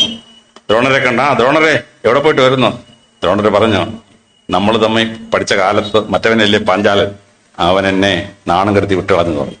ഭീഷ്മർ പറഞ്ഞു, അത്രേ ഉള്ളൂ, അതൊന്നും പ്രശ്നമില്ല, എന്റെ ഈ മക്കളെ പഠിപ്പിക്കാനുള്ള ഗുരുവായിട്ടിരിക്കാൻ പറഞ്ഞു. അപ്പോ 2 സഹപാഠികളും ചെയ്യാൻ പാടില്ലാത്ത പരിപാടിയാണ് പാഞ്ചാലൻ ദ്രോണരോട് ചെയ്തത്. പക്ഷെ എന്താണ് ചെയ്യേണ്ടത്? ഭീഷ്മർ പഠിപ്പിക്കുകയാണ്. ദ്രോണരെ എവിടെ ഗുരുവായിട്ട് അപ്പോയിന്റ്മെന്റ് കൊടുത്ത് തന്റെ കൊച്ചുമക്കളെ പഠിപ്പിക്കാനുള്ള ഗുരുസ്ഥാനം സഹപാഠിയായ ദ്രോണർ കൊടുക്കുകയാണ്. അപ്പൊ പരശുരാമന്റെ ഗുരുകുലത്തിൽ പരശുരാമൻ പഠിപ്പിച്ച പാഠം എന്താണ്? ശിഷ്യര് പഠിച്ചപ്പോ തെറ്റിയ പാഠം എവിടെയാണ്? കൃത്യമായി മഹാഭാരതത്തിൽ പറയുകയാണ്. അപ്പൊ ആരാണ് ഒരു ഗുരു, ആരാണ് ഒരു ആചാര്യൻ? അദ്ദേഹത്തിന്റെ സ്ഥാനം, പരബ്രഹ്മത്തിന്റെ സ്ഥാനം. അദ്ദേഹം എങ്ങനെയാണ് കുട്ടികളെ പഠിപ്പിക്കേണ്ടത്, ശിഷ്യന്മാർ തമ്മിൽ അറിഞ്ഞിരിക്കേണ്ട പാഠം എന്തൊക്കെയാണ്, ഗുരുക്കന്മാർ തമ്മിൽ പഠിക്കേണ്ട പാഠം എന്താണ്? ഇത് വളരെ കൃത്യമായി പുരാണത്തിൽ, രാമായണത്തിലാണേലും മഹാഭാരതത്തിലാണേലും ഭാഗവതത്തിലാണേലും വളരെ കൃത്യമായി നമ്മളെ പഠിപ്പിക്കുന്നു. പുരാണങ്ങളിൽ 18 പുരാണങ്ങളിൽ വളരെ കൃത്യമായി ഒരു ശിഷ്യ ബന്ധം വരുന്ന ഒരുപാട് പുരാണങ്ങളുണ്ട്. ആ ഓരോ പുരാണത്തിലും നമ്മൾ പഠിക്കേണ്ട ആ പാഠം കൃത്യമായി മനസ്സിലാക്കണം. അപ്പോൾ 18 പുരാണങ്ങളിൽ ശ്രീമദ് ഭാഗവതം, ഞാനതിൽ 2 ഉദാഹരണം പറഞ്ഞു. ഇനി ദേവി ഭാഗവതം. വിഷ്ണു ഭഗവാന് ദശാവതാരങ്ങൾ: മത്സ്യം, കൂർമ്മം, വരാഹം, നരസിംഹം, വാമനൻ, രാമോ രാമച്ചരാമ, കൃഷ്ണ, കൽക്കി. പക്ഷെ ദേവി ഭാഗവതത്തിൽ ദേവിയുടെ ദശാവതാര കഥ പറയുകയാണ്. ദേവിയുടെ ദശാവതാര കഥ പറയുമ്പോൾ വളരെ ശ്രദ്ധേയമായിട്ട് ദേവി ഭൂമിയിലേക്ക് പോകാൻ തുടങ്ങുമ്പോൾ ദേവൻ പറയുകയാണ്, ദേവി, ഞാൻ ഈ ഭൂമിയിൽ മത്സ്യമായിട്ടും പന്നിയായിട്ടും ഈ ആമയായിട്ടൊക്കെ പോയിട്ടുണ്ട്. പക്ഷെ നീ ഒരു സ്ത്രീയാണ്, നീ ഒരിക്കലും മൃഗരൂപത്തിൽ പോകരുത്, നീ മനുഷ്യ സ്ത്രീയായിട്ടേ പോകാവൂ. ഭഗവതി എഗരി. ഭഗവതി അങ്ങനെ ഭഗവതി ഭൂമിയിൽ അവതരിച്ച 10 അവതാരവും മനുഷ്യ സ്ത്രീയായിട്ടാണ്. പക്ഷെ ആദ്യത്തെ അവതാരം എന്ത് വേണം? ഭഗവതി ആലോചിച്ചു. ഭഗവതി പറഞ്ഞു, ഞാൻ ആദ്യത്തെ അവതാരം ജ്ഞാനേശ്വരി അല്ലെങ്കിൽ വിശ്വേശ്വരി ഭാവത്തിൽ പോവുകയാണ്. ത്രിപുര രാജാവിന്റെ ഭാര്യയായിട്ട് പോവുകയാണ്, ത്രിപുര രാജാവിന്റെ ഭാര്യയായിട്ട്. അതുകൊണ്ടാണ് ശങ്കരാചാര്യർ സർവജ്ഞ പീഠം കയറിയ ശേഷം അവിടെ ഇരുന്ന ദൈവ സ്തുതിക്കുകയാണ്. ത്രിപുര സുന്ദരി ദർശന ലഹരി എന്ന് പറഞ്ഞ് സ്തുതിക്കുകയാണ്. അപ്പൊ ആ ദേവി, ത്രിപുര സുന്ദരിയായ ദേവി എന്തുകൊണ്ടാണ് ജ്ഞാനേശ്വരി എന്ന് പേരെടുത്തത്, വിശ്വേശ്വരി അല്ലെങ്കിൽ ജ്ഞാനേശ്വരി എന്ന് പേരെടുത്തത്? അതിന് ദേവി ഭാഗവതം കൃത്യമായിട്ട് വ്യാഖ്യാനം തരുന്നുണ്ട്. ഈ ലോകത്തിലെ മനുഷ്യന്റെ അറിവ് തുടങ്ങുന്നത് അമ്മയിൽ നിന്നാണ്. അതുകൊണ്ട് ഭൂമിയിലെ മനുഷ്യർക്ക് നല്ല ഗുരുക്കന്മാരായി, നല്ല അറിവുള്ളവരായി അവരെ മാറ്റാൻ വേണ്ടി, നല്ല അറിവുള്ള അമ്മമാരെ സൃഷ്ടിക്കുന്നതിന് വേണ്ടി ഞാൻ 1ാമത്തെ അവതാരം വിശ്വേശ്വരി അല്ലെങ്കിൽ ജ്ഞാനേശ്വരി അല്ലെങ്കിൽ ത്രിപുര സുന്ദരിയായിട്ട് അവതരിക്കുകയാണ്. ഇപ്പൊ ദേവി ഭാഗവത്തിലെ 10 അവതാരത്തിൽ 1ാമത്തെ അവതാരം ഗുരുഭാവത്തിൽ കുട്ടികൾക്ക് അറിവ് നൽകുന്ന, മഹത്തായ പാഠം നൽകുന്ന ഒരു അവതാരമാണ്. ഇത് വളരെ ശ്രദ്ധേയമായിട്ട് നമ്മൾ മനസ്സിലാക്കണം, ദേവി അങ്ങനെ വന്നത്. അങ്ങനെ ഈ ശ്രീമദ് ഭാഗവത്തിലും ദേവി ഭാഗവത്തിലും ദേവനും ദേവിയും വരുന്നതിന് ഒരു ഓർഡർ ഉണ്ട്. കൃതയുഗത്തിൽ 4, ത്രേതായുഗത്തിൽ 3, ദ്വാപരയുഗത്തിൽ 2, കലിയുഗത്തിൽ 1. 4, 3, 2, 1 ഡിസെൻഡിങ് ഓർഡറിലാണ് ഭഗവാൻ ഭഗവതി അവതരിക്കുന്നത്. അങ്ങനെ 9 അവതാരം കഴിഞ്ഞ് കലിയുഗത്തിലേക്ക് വരികയാണ്. അപ്പൊ ഭഗവാൻ ചോദിച്ചു, ഭഗവതിയെ, ലാസ്റ്റ് അവതാരം കലിയുഗത്തിൽ നീ എന്തോ ആയിട്ടാ പോന്നേ? ഭഗവതി പറഞ്ഞു, ഞാൻ തേനിന്റെ ദേവതയായിട്ട് പോവുകയാണ്. ഭ്രമരം എന്ന് പറഞ്ഞാൽ തേനീച്ച, തേനിന്റെ ദേവതയായിട്ട് പോവാണ്. ഭഗവാൻ ചോദിച്ചു, എന്താ കാര്യം? പറഞ്ഞു, കലിയുഗത്തിലെ മനുഷ്യന് അറിവുണ്ടാവണം, കലിയുഗത്തിലെ മനുഷ്യന് അവരുടെ നാക്കിന് മധുരം ഉണ്ടാവണം. അപ്പൊ തലയ്ക്ക് ബുദ്ധിശക്തിയും നാവിന് മധുരവും കൊടുക്കുന്നത് തേനാണ്. അതുകൊണ്ട് തേനിന്റെ ഹണിയുടെ ദേവതയായി ഞാൻ ഭൂമിയിലേക്ക് പോവാണ്. അപ്പൊ ദേവിയുടെ ഫസ്റ്റ് അവതാരം മനുഷ്യന് അറിവ് കൊടുക്കുന്ന ഗുരുഭാവത്തിലാണ്. ലാസ്റ്റ് അവതാരം കുട്ടികൾക്ക് അറിവ് കൊടുക്കാനായി ഒരമ്മ പ്രയോഗിക്കേണ്ട ഒരു ആയുധമാണ് തേൻ. അതുകൊണ്ട് തേനിന്റെ ദേവതയെ കലിയുഗത്തിലെ മനുഷ്യന് ബുദ്ധിശക്തി ഉണ്ടാക്കാനും നാക്കിന് മധുരം കൊടുക്കാനുമായി തേനിന്റെ ദേവത ബ്രഹ്മജിയെ ദേവി വരികയാണ്. അപ്പോ ഗുരുഭാവത്തിൽ ചെയ്യേണ്ട 1ാമത്തെ അവതാരവും ദേവിയുടെ 10ാമത്തെ അവതാരവും ഗുരു ശിഷ്യ ബന്ധത്തിൽ, മാതാപിതാ കുട്ടികളുടെ ബന്ധത്തിൽ മാതാപിതാക്കൾ ശ്രദ്ധിക്കേണ്ട പാഠം വളരെ കൃത്യമായി പഠിപ്പിക്കുകയാണ്. ഇത് ശ്രദ്ധേയമായി നമ്മൾ മനസ്സിലാക്കണം. ആ ഗുരുവിനെ വന്ദിക്കേണ്ടത് നമ്മളുടെ ഏറ്റവും വലിയ കർത്തവ്യങ്ങളിൽ ഒന്നാണ്. നീ 45 മിനിറ്റ് തന്നത് 40 മിനിറ്റ് ആവുന്നു. അതുകൊണ്ട് എന്റെ ജീവിതത്തിൽ എനിക്ക് കിട്ടിയ 2 ഗുരുവിന്റെ അനുഗ്രഹങ്ങളെ പറ്റി ഈ പ്രസംഗത്തിൽ പറയണമെന്ന് ഞാൻ ആഗ്രഹിക്കുന്നു. അതിലൊന്ന്, എന്റെ വലിയ ഗുരുസ്ഥാനം ഉണ്ടായിരുന്ന പ്രഗത്ഭനായ സന്യാസി വര്യനാണ് ചിന്മയാനന്ദ സ്വാമി. ഞാൻ ഹൈസ്കൂളിൽ പഠിക്കുമ്പോൾ പ്രസംഗ മത്സരം ഉണ്ടായി. ഇങ്ങനെ പ്രസംഗ മത്സരം കഴിഞ്ഞ് സമ്മാനം തരാൻ വന്നത് ചിന്മയാനന്ദ സ്വാമിയാണ്. അദ്ദേഹം ഒരു ഭഗവത്ഗീതയുടെ പുസ്തകം എനിക്ക് തന്നു. നമ്മുടെ കൽക്കട്ടയിലെ അവർ പബ്ലിഷ് ചെയ്ത പുസ്തകം. അന്ന് ഞങ്ങൾ ഇത് കണ്ടതേ ഉള്ളൂ. പക്ഷെ കണ്ണൂർ SP ആയപ്പോഴേ അദ്ദേഹത്തിന് ഒരു സ്കൂളുണ്ട്, നമ്മുടെ SP വീടിന്റെ തൊട്ട് പുറകിലാണ്. അപ്പൊ അദ്ദേഹം എപ്പോഴോടെ വന്നാലും ഞാൻ പോയി പറയും, ഞാൻ പോയി ഗുരുവിനെ കാണും, വർത്തമാനമൊക്കെ പറയും. അങ്ങനെ ഇരിക്കുമ്പോഴാണ് അവിടെ ചിന്മയാനന്ദ സ്വാമി പയ്യന്നൂർ പ്രസംഗിക്കാൻ വരുവാണ്. 10,000 പേരിങ്ങനെ തടിച്ചുകൂടി. പക്ഷെ ചിന്മയാനന്ദ സ്വാമിയുടെ പ്ലെയിൻ പൊങ്ങിയില്ല. ബാംഗ്ലൂരിൽ നിന്ന് ഫ്ലൈറ്റ് ക്യാൻസൽ ചെയ്തു. സംഘാടകർ ഒരു പോലീസ് സ്റ്റേഷനിൽ വന്നു. കാരണം 10,000 പേര് വണ്ടി പിടിച്ചു വന്നിട്ട് ചിന്മയാനന്ദ സ്വാമി വന്നില്ലെങ്കിൽ സംഘാടകരെ അറ്റാക്ക് ചെയ്യില്ലേ. അപ്പൊ ഞാൻ പറഞ്ഞൊരു കാര്യം ചെയ്യും, ഞാൻ വന്നത് പറയാമെന്ന് പറഞ്ഞു. ഞാൻ യൂണിഫോമിൽ പയ്യന്നൂർ സ്റ്റേഷൻ ഇൻസ്പെക്ട് ചെയ്തുകൊണ്ടിരിക്കുകയാണ്. ഞാൻ പെട്ടെന്ന് വണ്ടി എടുത്ത് പോലീസ് യൂണിഫോമിൽ തന്നെ അവിടെ ചെന്ന് പറഞ്ഞിങ്ങനെ ചിന്മയാനന്ദ സ്വാമി വരാമെന്ന് പറഞ്ഞു. പക്ഷെ അദ്ദേഹത്തിന് ഫ്ലൈറ്റ് പൊങ്ങിയിട്ടില്ല. നാളെ അദ്ദേഹം വന്ന് പ്രസംഗിച്ചോളും. എന്തായാലും നിങ്ങൾ ഇത്രയും പേര് വന്നില്ലേ, ഞാൻ പ്രസംഗിച്ചാൽ മതിയോ ഭഗവത്ഗീതയെ പറ്റി എന്ന് ചോദിച്ചു. അവർ ഉടനെ കൈയടിച്ച്. ഞാനൊരു 2.5 മണിക്കൂർ ഒരു പ്രിപ്പറേഷൻ ഇല്ലാതെ ഭഗവത്ഗീതയെ പറ്റി പയ്യന്നൂർ ഒരു പ്രസംഗം പ്രസംഗിച്ചു. പിറ്റേ ദിവസം ചിന്മയാനന്ദ സ്വാമി കണ്ണൂർ വന്നു. എന്നിട്ട് വൈകിട്ട് ഒന്ന് പയ്യന്നൂർ പ്രസംഗിച്ചു. അപ്പൊ അന്ന് മുഖ്യമന്ത്രി കണ്ണൂരെത്തി. അപ്പൊ ഞാൻ ചിന്മയാനന്ദ സ്കൂളിൽ പ്രസംഗിക്കാൻ ചെല്ലാമെന്ന് പറഞ്ഞിട്ടുണ്ടായിരുന്നു. പക്ഷെ മുഖ്യമന്ത്രി വന്നുകൊണ്ട് എനിക്ക് വീട്ടിൽ പോയി ഡ്രസ്സ് മാറിയിട്ട് പോകാൻ പറ്റത്തില്ല. അപ്പൊ ഞാൻ ചിന്മയ രാജനെ വിളിച്ചു. രാജാ, ഇങ്ങനൊരു പുസ്തകമാണ്, എനിക്ക് വരാൻ പറ്റില്ല, യൂണിഫോമിലാണെന്ന് പറഞ്ഞു. സംഭാഷണം കേട്ടുകൊണ്ട് ചിന്മയാനന്ദ സ്വാമി രാജനോട് പറഞ്ഞു യൂണിഫോമിൽ അദ്ദേഹം വരാൻ പറഞ്ഞു. അങ്ങനെ ഞാൻ യൂണിഫോം ഇട്ടുകൊണ്ട് ചെന്നവിടെ പ്രസംഗിച്ച് തിരിച്ച് മുഖ്യമന്ത്രി അടുത്ത മീറ്റിംഗ് തീരുമ്പോൾ തിരിച്ചു ചെല്ലണം. ഞാനവിടെ ചെന്ന് പ്രസംഗം തീർന്നപ്പോ ചിന്മയാനന്ദ സ്വാമി മൈക്കിൽ വന്നിട്ട് പറഞ്ഞു, had he not come in uniform I would have suspected this S P to be a സന്യാസി എന്ന് പറഞ്ഞു. ലോകത്തിന് എനിക്ക് കിട്ടിയ ഏറ്റവും വലിയ അവാർഡാണ് ചിന്മയാനന്ദ സ്വാമി എന്നെ പറ്റി പറഞ്ഞ ആ ഒരു വാചകം. അവസാനം അദ്ദേഹം തിരുവനന്തപുരത്ത് വരികയാണ്. അപ്പം ഹാർവാർഡ് യൂണിവേഴ്സിറ്റിയിൽ നിന്ന് 10 പ്രൊഫസേഴ്സ് ഇന്ത്യയിൽ വരികയാണ്. അപ്പൊ കേരള ഗവൺമെന്റ് എന്നോട് പറഞ്ഞു അവരുടെ ഗൈഡായിട്ട് വർക്ക് ചെയ്യണം 3 ദിവസം. അങ്ങനെ ഞാനവരെ എയർപോർട്ടിൽ സ്വീകരിച്ചു. അവരെ മസ്കറ്റ് റോഡിൽ കൊണ്ടുവന്നു. അവർ പറഞ്ഞു, ഞങ്ങൾക്കൊരു ഹിന്ദു സന്യാസിയെ കാണണം. അവരുദ്ദേശിച്ചത് ഈ കൗബീൻ കൊടുത്തുകൊണ്ട് 90% നഗ്നനായിട്ട് ഈ ഭസ്മൊക്കെ പൂശിയിരിക്കുന്ന സന്യാസിയെ കാണണമെന്ന് യുവമാർ പറഞ്ഞത്. അപ്പൊ അന്ന് പുത്തരിക്കണ്ടം മൈതാനത്തിൽ ചിന്മയാനന്ദ സ്വാമിയുടെ പ്രസംഗം നടക്കാണ്. അപ്പൊ ഞാൻ അവിടെ വിളിച്ച് പറഞ്ഞു, ഹാർവാർഡിൽ നിന്നൊക്കെ ഒരു 10 സന്യാസിമാർ വന്നിട്ടുണ്ടോ, അവരൊന്ന് കൊണ്ടുവന്നോട്ടെ.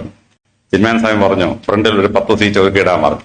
അങ്ങനെ ഞാൻ ഈ ഹാർവാർഡ് യൂണിവേഴ്സിറ്റിയിൽ 10 പ്രൊഫസർമാരെ കൊണ്ടുവന്ന് ഫ്രണ്ട് സീറ്റ് ഞാനും ഇരുന്നു. അവിടെ ഈ ചിന്മയാനന്ദ സ്വാമിയുടെ പ്രസംഗം ഇംഗ്ലീഷിൽ അങ്ങോട്ട് ആട്ടിച്ച് കയറിയുള്ള പ്രസംഗം കിട്ടി. ഈ ഹാർവാർഡിൽ നിന്ന് പ്രൊഫസർ അമ്പരന്ന് പോയി. കാരണം സന്യാസി എന്ന് പറഞ്ഞാൽ ഈ ഭസ്മവും ധരിച്ച് ആൽമരം ചവിട്ടിയിരിക്കുന്ന ഒരു ആളിനെ ഇവർ പ്രതീക്ഷിച്ചത്. അവിടെ ഒരു ഇംഗ്ലീഷ് സംസാരിക്കുന്ന ചിന്മയാനന്ദ സ്വാമി സന്യാസി.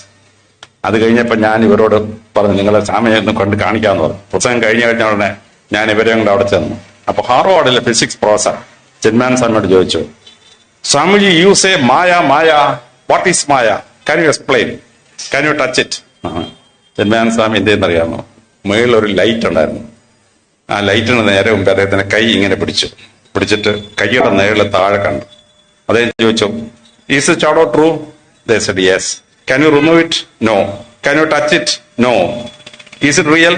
That is real. Chinmayananda Swami, that is Maya. ഈ ഹാർവാർഡ് യൂണിവേഴ്സിറ്റിയിലെ പ്രൊഫസർമാരുണ്ടല്ലോ വാ വിളിച്ചു പോയി. സ്വാമി ഒന്ന് കുരുക്കാൻ വേണ്ടി ഞാൻ ചോദിച്ചത്. സ്വാമിജിയുടെ ഒരു 5 സെക്കൻഡ് കൊണ്ട് സ്വാമിജി കൊടുത്ത എക്സ്പ്ലനേഷൻ ഗംഭീരമായി. അവസാനം മോസ്റ്റ് ഔട്ട്സ്റ്റാൻഡിംഗ് യങ് പേഴ്സൺ ഇന്ത്യയുടെ അവാർഡ് തരാൻ കോഴിക്കോട്ട് സംഘാടകരെ വിളിച്ചു വരുത്തത് ചിന്മയാനന്ദ സ്വാമിയാണ്. ചിന്മയാനന്ദ സ്വാമി ബാക്കി 8 പേർക്ക് മെഡൽ കൊടുത്തു. ലാസ്റ്റ് ഞാനാണ് most outstanding young person of India in civil service area. അദ്ദേഹം എനിക്ക് മെഡൽ തന്ന ശേഷം 3 പേരിലെടുത്ത് ചിന്മുദ്രയാക്കിയിട്ട് എന്റെ നെറ്റിയിലോട്ട് തൊട്ട് എന്നെ ഒന്ന് അനുഗ്രഹിച്ചു. അത് അവസാനത്തെ യാത്ര അനുഗ്രഹമാണെന്ന് എനിക്ക് മനസ്സിലായില്ല. കാരണം അദ്ദേഹം അത് നേരെ അമേരിക്കയിൽ പോയി അവിടെ വെച്ച് ഹാർട്ട് അറ്റാക്ക് ആയിട്ട് മരിച്ചുപോയി. 1993 മരിച്ചുപോയി. അപ്പം ഇനി എന്നെ കാണില്ല എന്ന് അദ്ദേഹത്തിന് മനസ്സിലായതുകൊണ്ട് അദ്ദേഹം ചിന്മുദ്രയിൽ എന്റെ നെറ്റിയിൽ കൈവച്ച് എനിക്ക് അനുഗ്രഹം തന്നു. ഇതാണ് നമ്മൾ ഗുരുവന്ദനം കൊടുക്കുമ്പോൾ ഗുരു ഇങ്ങോട്ട് തരുന്ന അനുഗ്രഹം. ചിന്മയാനന്ദ സ്വാമി എന്നെ പ്രാക്ടിക്കലി പഠിപ്പിച്ചൊരു പാടാണ്. ഞാൻ 9ാം ക്ലാസ്സിൽ പഠിക്കുകയാണ്. ഒരു എലിസബത്ത് ടീച്ചറിന്റെ ക്ലാസ്സിലേക്ക് വന്നു. എലിസബത്ത് ടീച്ചർ ക്ലാസ്സിലേക്ക് വന്ന്, നിങ്ങൾക്ക് ഭൂമിയിൽ എന്തൊക്കെ ആയിത്തീരാം, ടീച്ചറാവാം, ഡോക്ടറാവാം, എഞ്ചിനീയർ ആവാം എന്ന് പറഞ്ഞാൽ 15 എണ്ണത്തിന്റെ പേര് പറഞ്ഞു. എന്നിട്ട് ടീച്ചർ എന്ത് ചെയ്യുന്നറിയാം, ഒരു പേപ്പർ 10ആയിട്ട് കയറി ഞങ്ങൾ 50 കുട്ടികളിൽ ഓരോ പീസ് നിങ്ങൾക്ക് എന്താണ് ആവേണ്ടത് എഴുതി തരാൻ പറഞ്ഞു. ഞാൻ ആ പേപ്പറിന്റെ അടിയിലോട്ട് പേപ്പറിൽ എഴുതി കൊടുത്തു MA PhD IAS എന്ന്. ടീച്ചർ ഇങ്ങനെ എടുത്ത് നോക്കിയിട്ട് എന്റെ മുഖത്തോട് സൂക്ഷിച്ചു നോക്കി. പിന്നെ ഇങ്ങനെ നോക്കിയിട്ട് എന്റെ മുഖത്തോട് തോന്നി. ടീച്ചർ തീരെ ഇഷ്ടപ്പെട്ടില്ല. ടീച്ചർ ക്ലാസ് കഴിഞ്ഞപ്പോൾ പറഞ്ഞു, മോൻ എന്റെ കൂടെ വരാൻ പറഞ്ഞു. എന്നെ വിളിച്ച് സ്റ്റാഫ് റൂമിനോട് കൊണ്ടുവന്നു. മോൻ എന്നെ ആക്ഷേപിക്കാൻ എഴുതിയാണോ ഇത്? ഞാൻ പറഞ്ഞു, പൊന്നെ ടീച്ചറെ ആക്ഷേപിച്ചാൽ എനിക്കെന്ത് കിട്ടാൻ? ടീച്ചർ 15 ജോലിയുടെ പേര് പറഞ്ഞു. എനിക്ക് ആ ജോലിയൊന്നും ഇഷ്ടമില്ല. ഞാൻ MA PhD IAS എന്റെ ആഗ്രഹം എഴുതി. തെറ്റാണ്, ഞാൻ തിരിച്ചേക്കാമോ? ടീച്ചർ എന്തെന്നറിയാമോ, 2 കൈയുമ്പൊക്കെ എന്റെ തലയിലൂടെ ചൊറ്റ അനുഗ്രഹം. മോൻ ആഗ്രഹിച്ചെല്ലാം മോൻ സാധിക്കാനിടയാവട്ടെ എന്നൊരൊറ്റ അനുഗ്രഹം.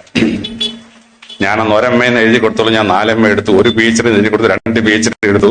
ഞാൻ 2 തവണ IAS പാസ്സായി. 9ാം ക്ലാസ് പഠിക്കുന്ന ഒരു കുട്ടിക്ക് ഒരു ടീച്ചർ തലയെ കൈവച്ച് അനുഗ്രഹിച്ചപ്പോൾ ആ ഗുരുവിന്റെ അനുഗ്രഹം ഒരു കുട്ടിയെ സ്വാധീനിക്കുന്നത് എങ്ങനെയാണെന്ന് ഞാൻ എൻ്റെ ജീവിതത്തിൽ പഠിച്ചു വന്നു.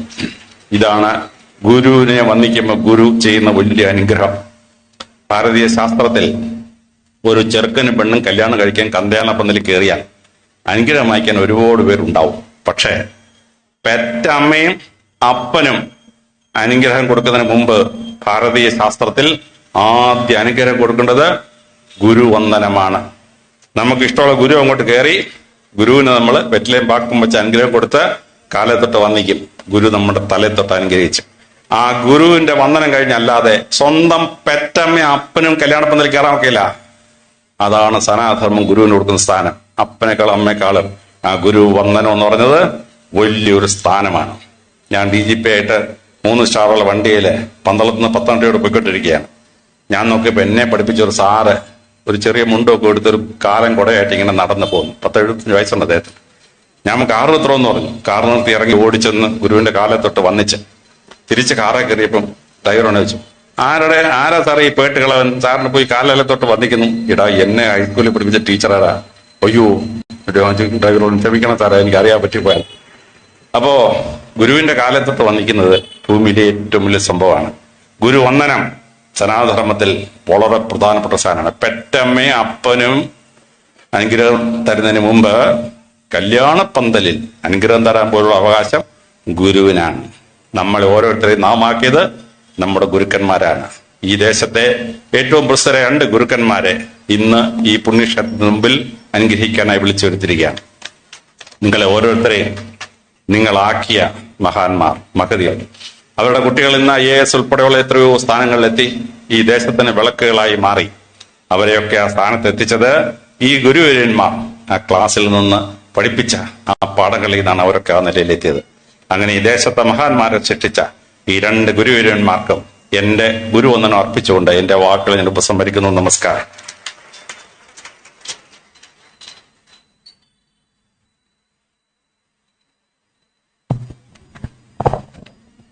ഈ ഗുരുവന്ദനം പരിപാടിയിൽ ഇത്രയും ഹൃദ്യമായ രീതിയിൽ ഇതിന് മേളിലൊരാൾക്ക് നമുക്ക് പറഞ്ഞു തരാൻ സാധിക്കുകയില്ല. സംപൂജ്യ സ്വാമി ഉദിത് ചൈതന്യജി ആദ്യം ഞങ്ങളോട് പറഞ്ഞ പേര് അലക്സാണ്ടർ ജേക്കബ് സാറിനെ ഈ ഗുരുവന്ദനം പരിപാടിയിൽ വിശിഷ്ടാതിഥിയായി ക്ഷണിക്കണം എന്നതായിരുന്നു. അത് നമ്മുടെ ഭാഗ്യമായി. ഇത്രയും ഗുരുവിനെ വന്ദിക്കുന്നതിനെ കുറിച്ച് പറഞ്ഞു തന്ന അലക്സാണ്ടർ ജേക്കബ് സാറിന്റെ കാൽക്കൽ 1000 പ്രണാമങ്ങൾ അർപ്പിക്കുന്നു. അടുത്തതായി ഗുരുക്കന്മാരെ ആദരിക്കുന്ന ചടങ്ങാണ്.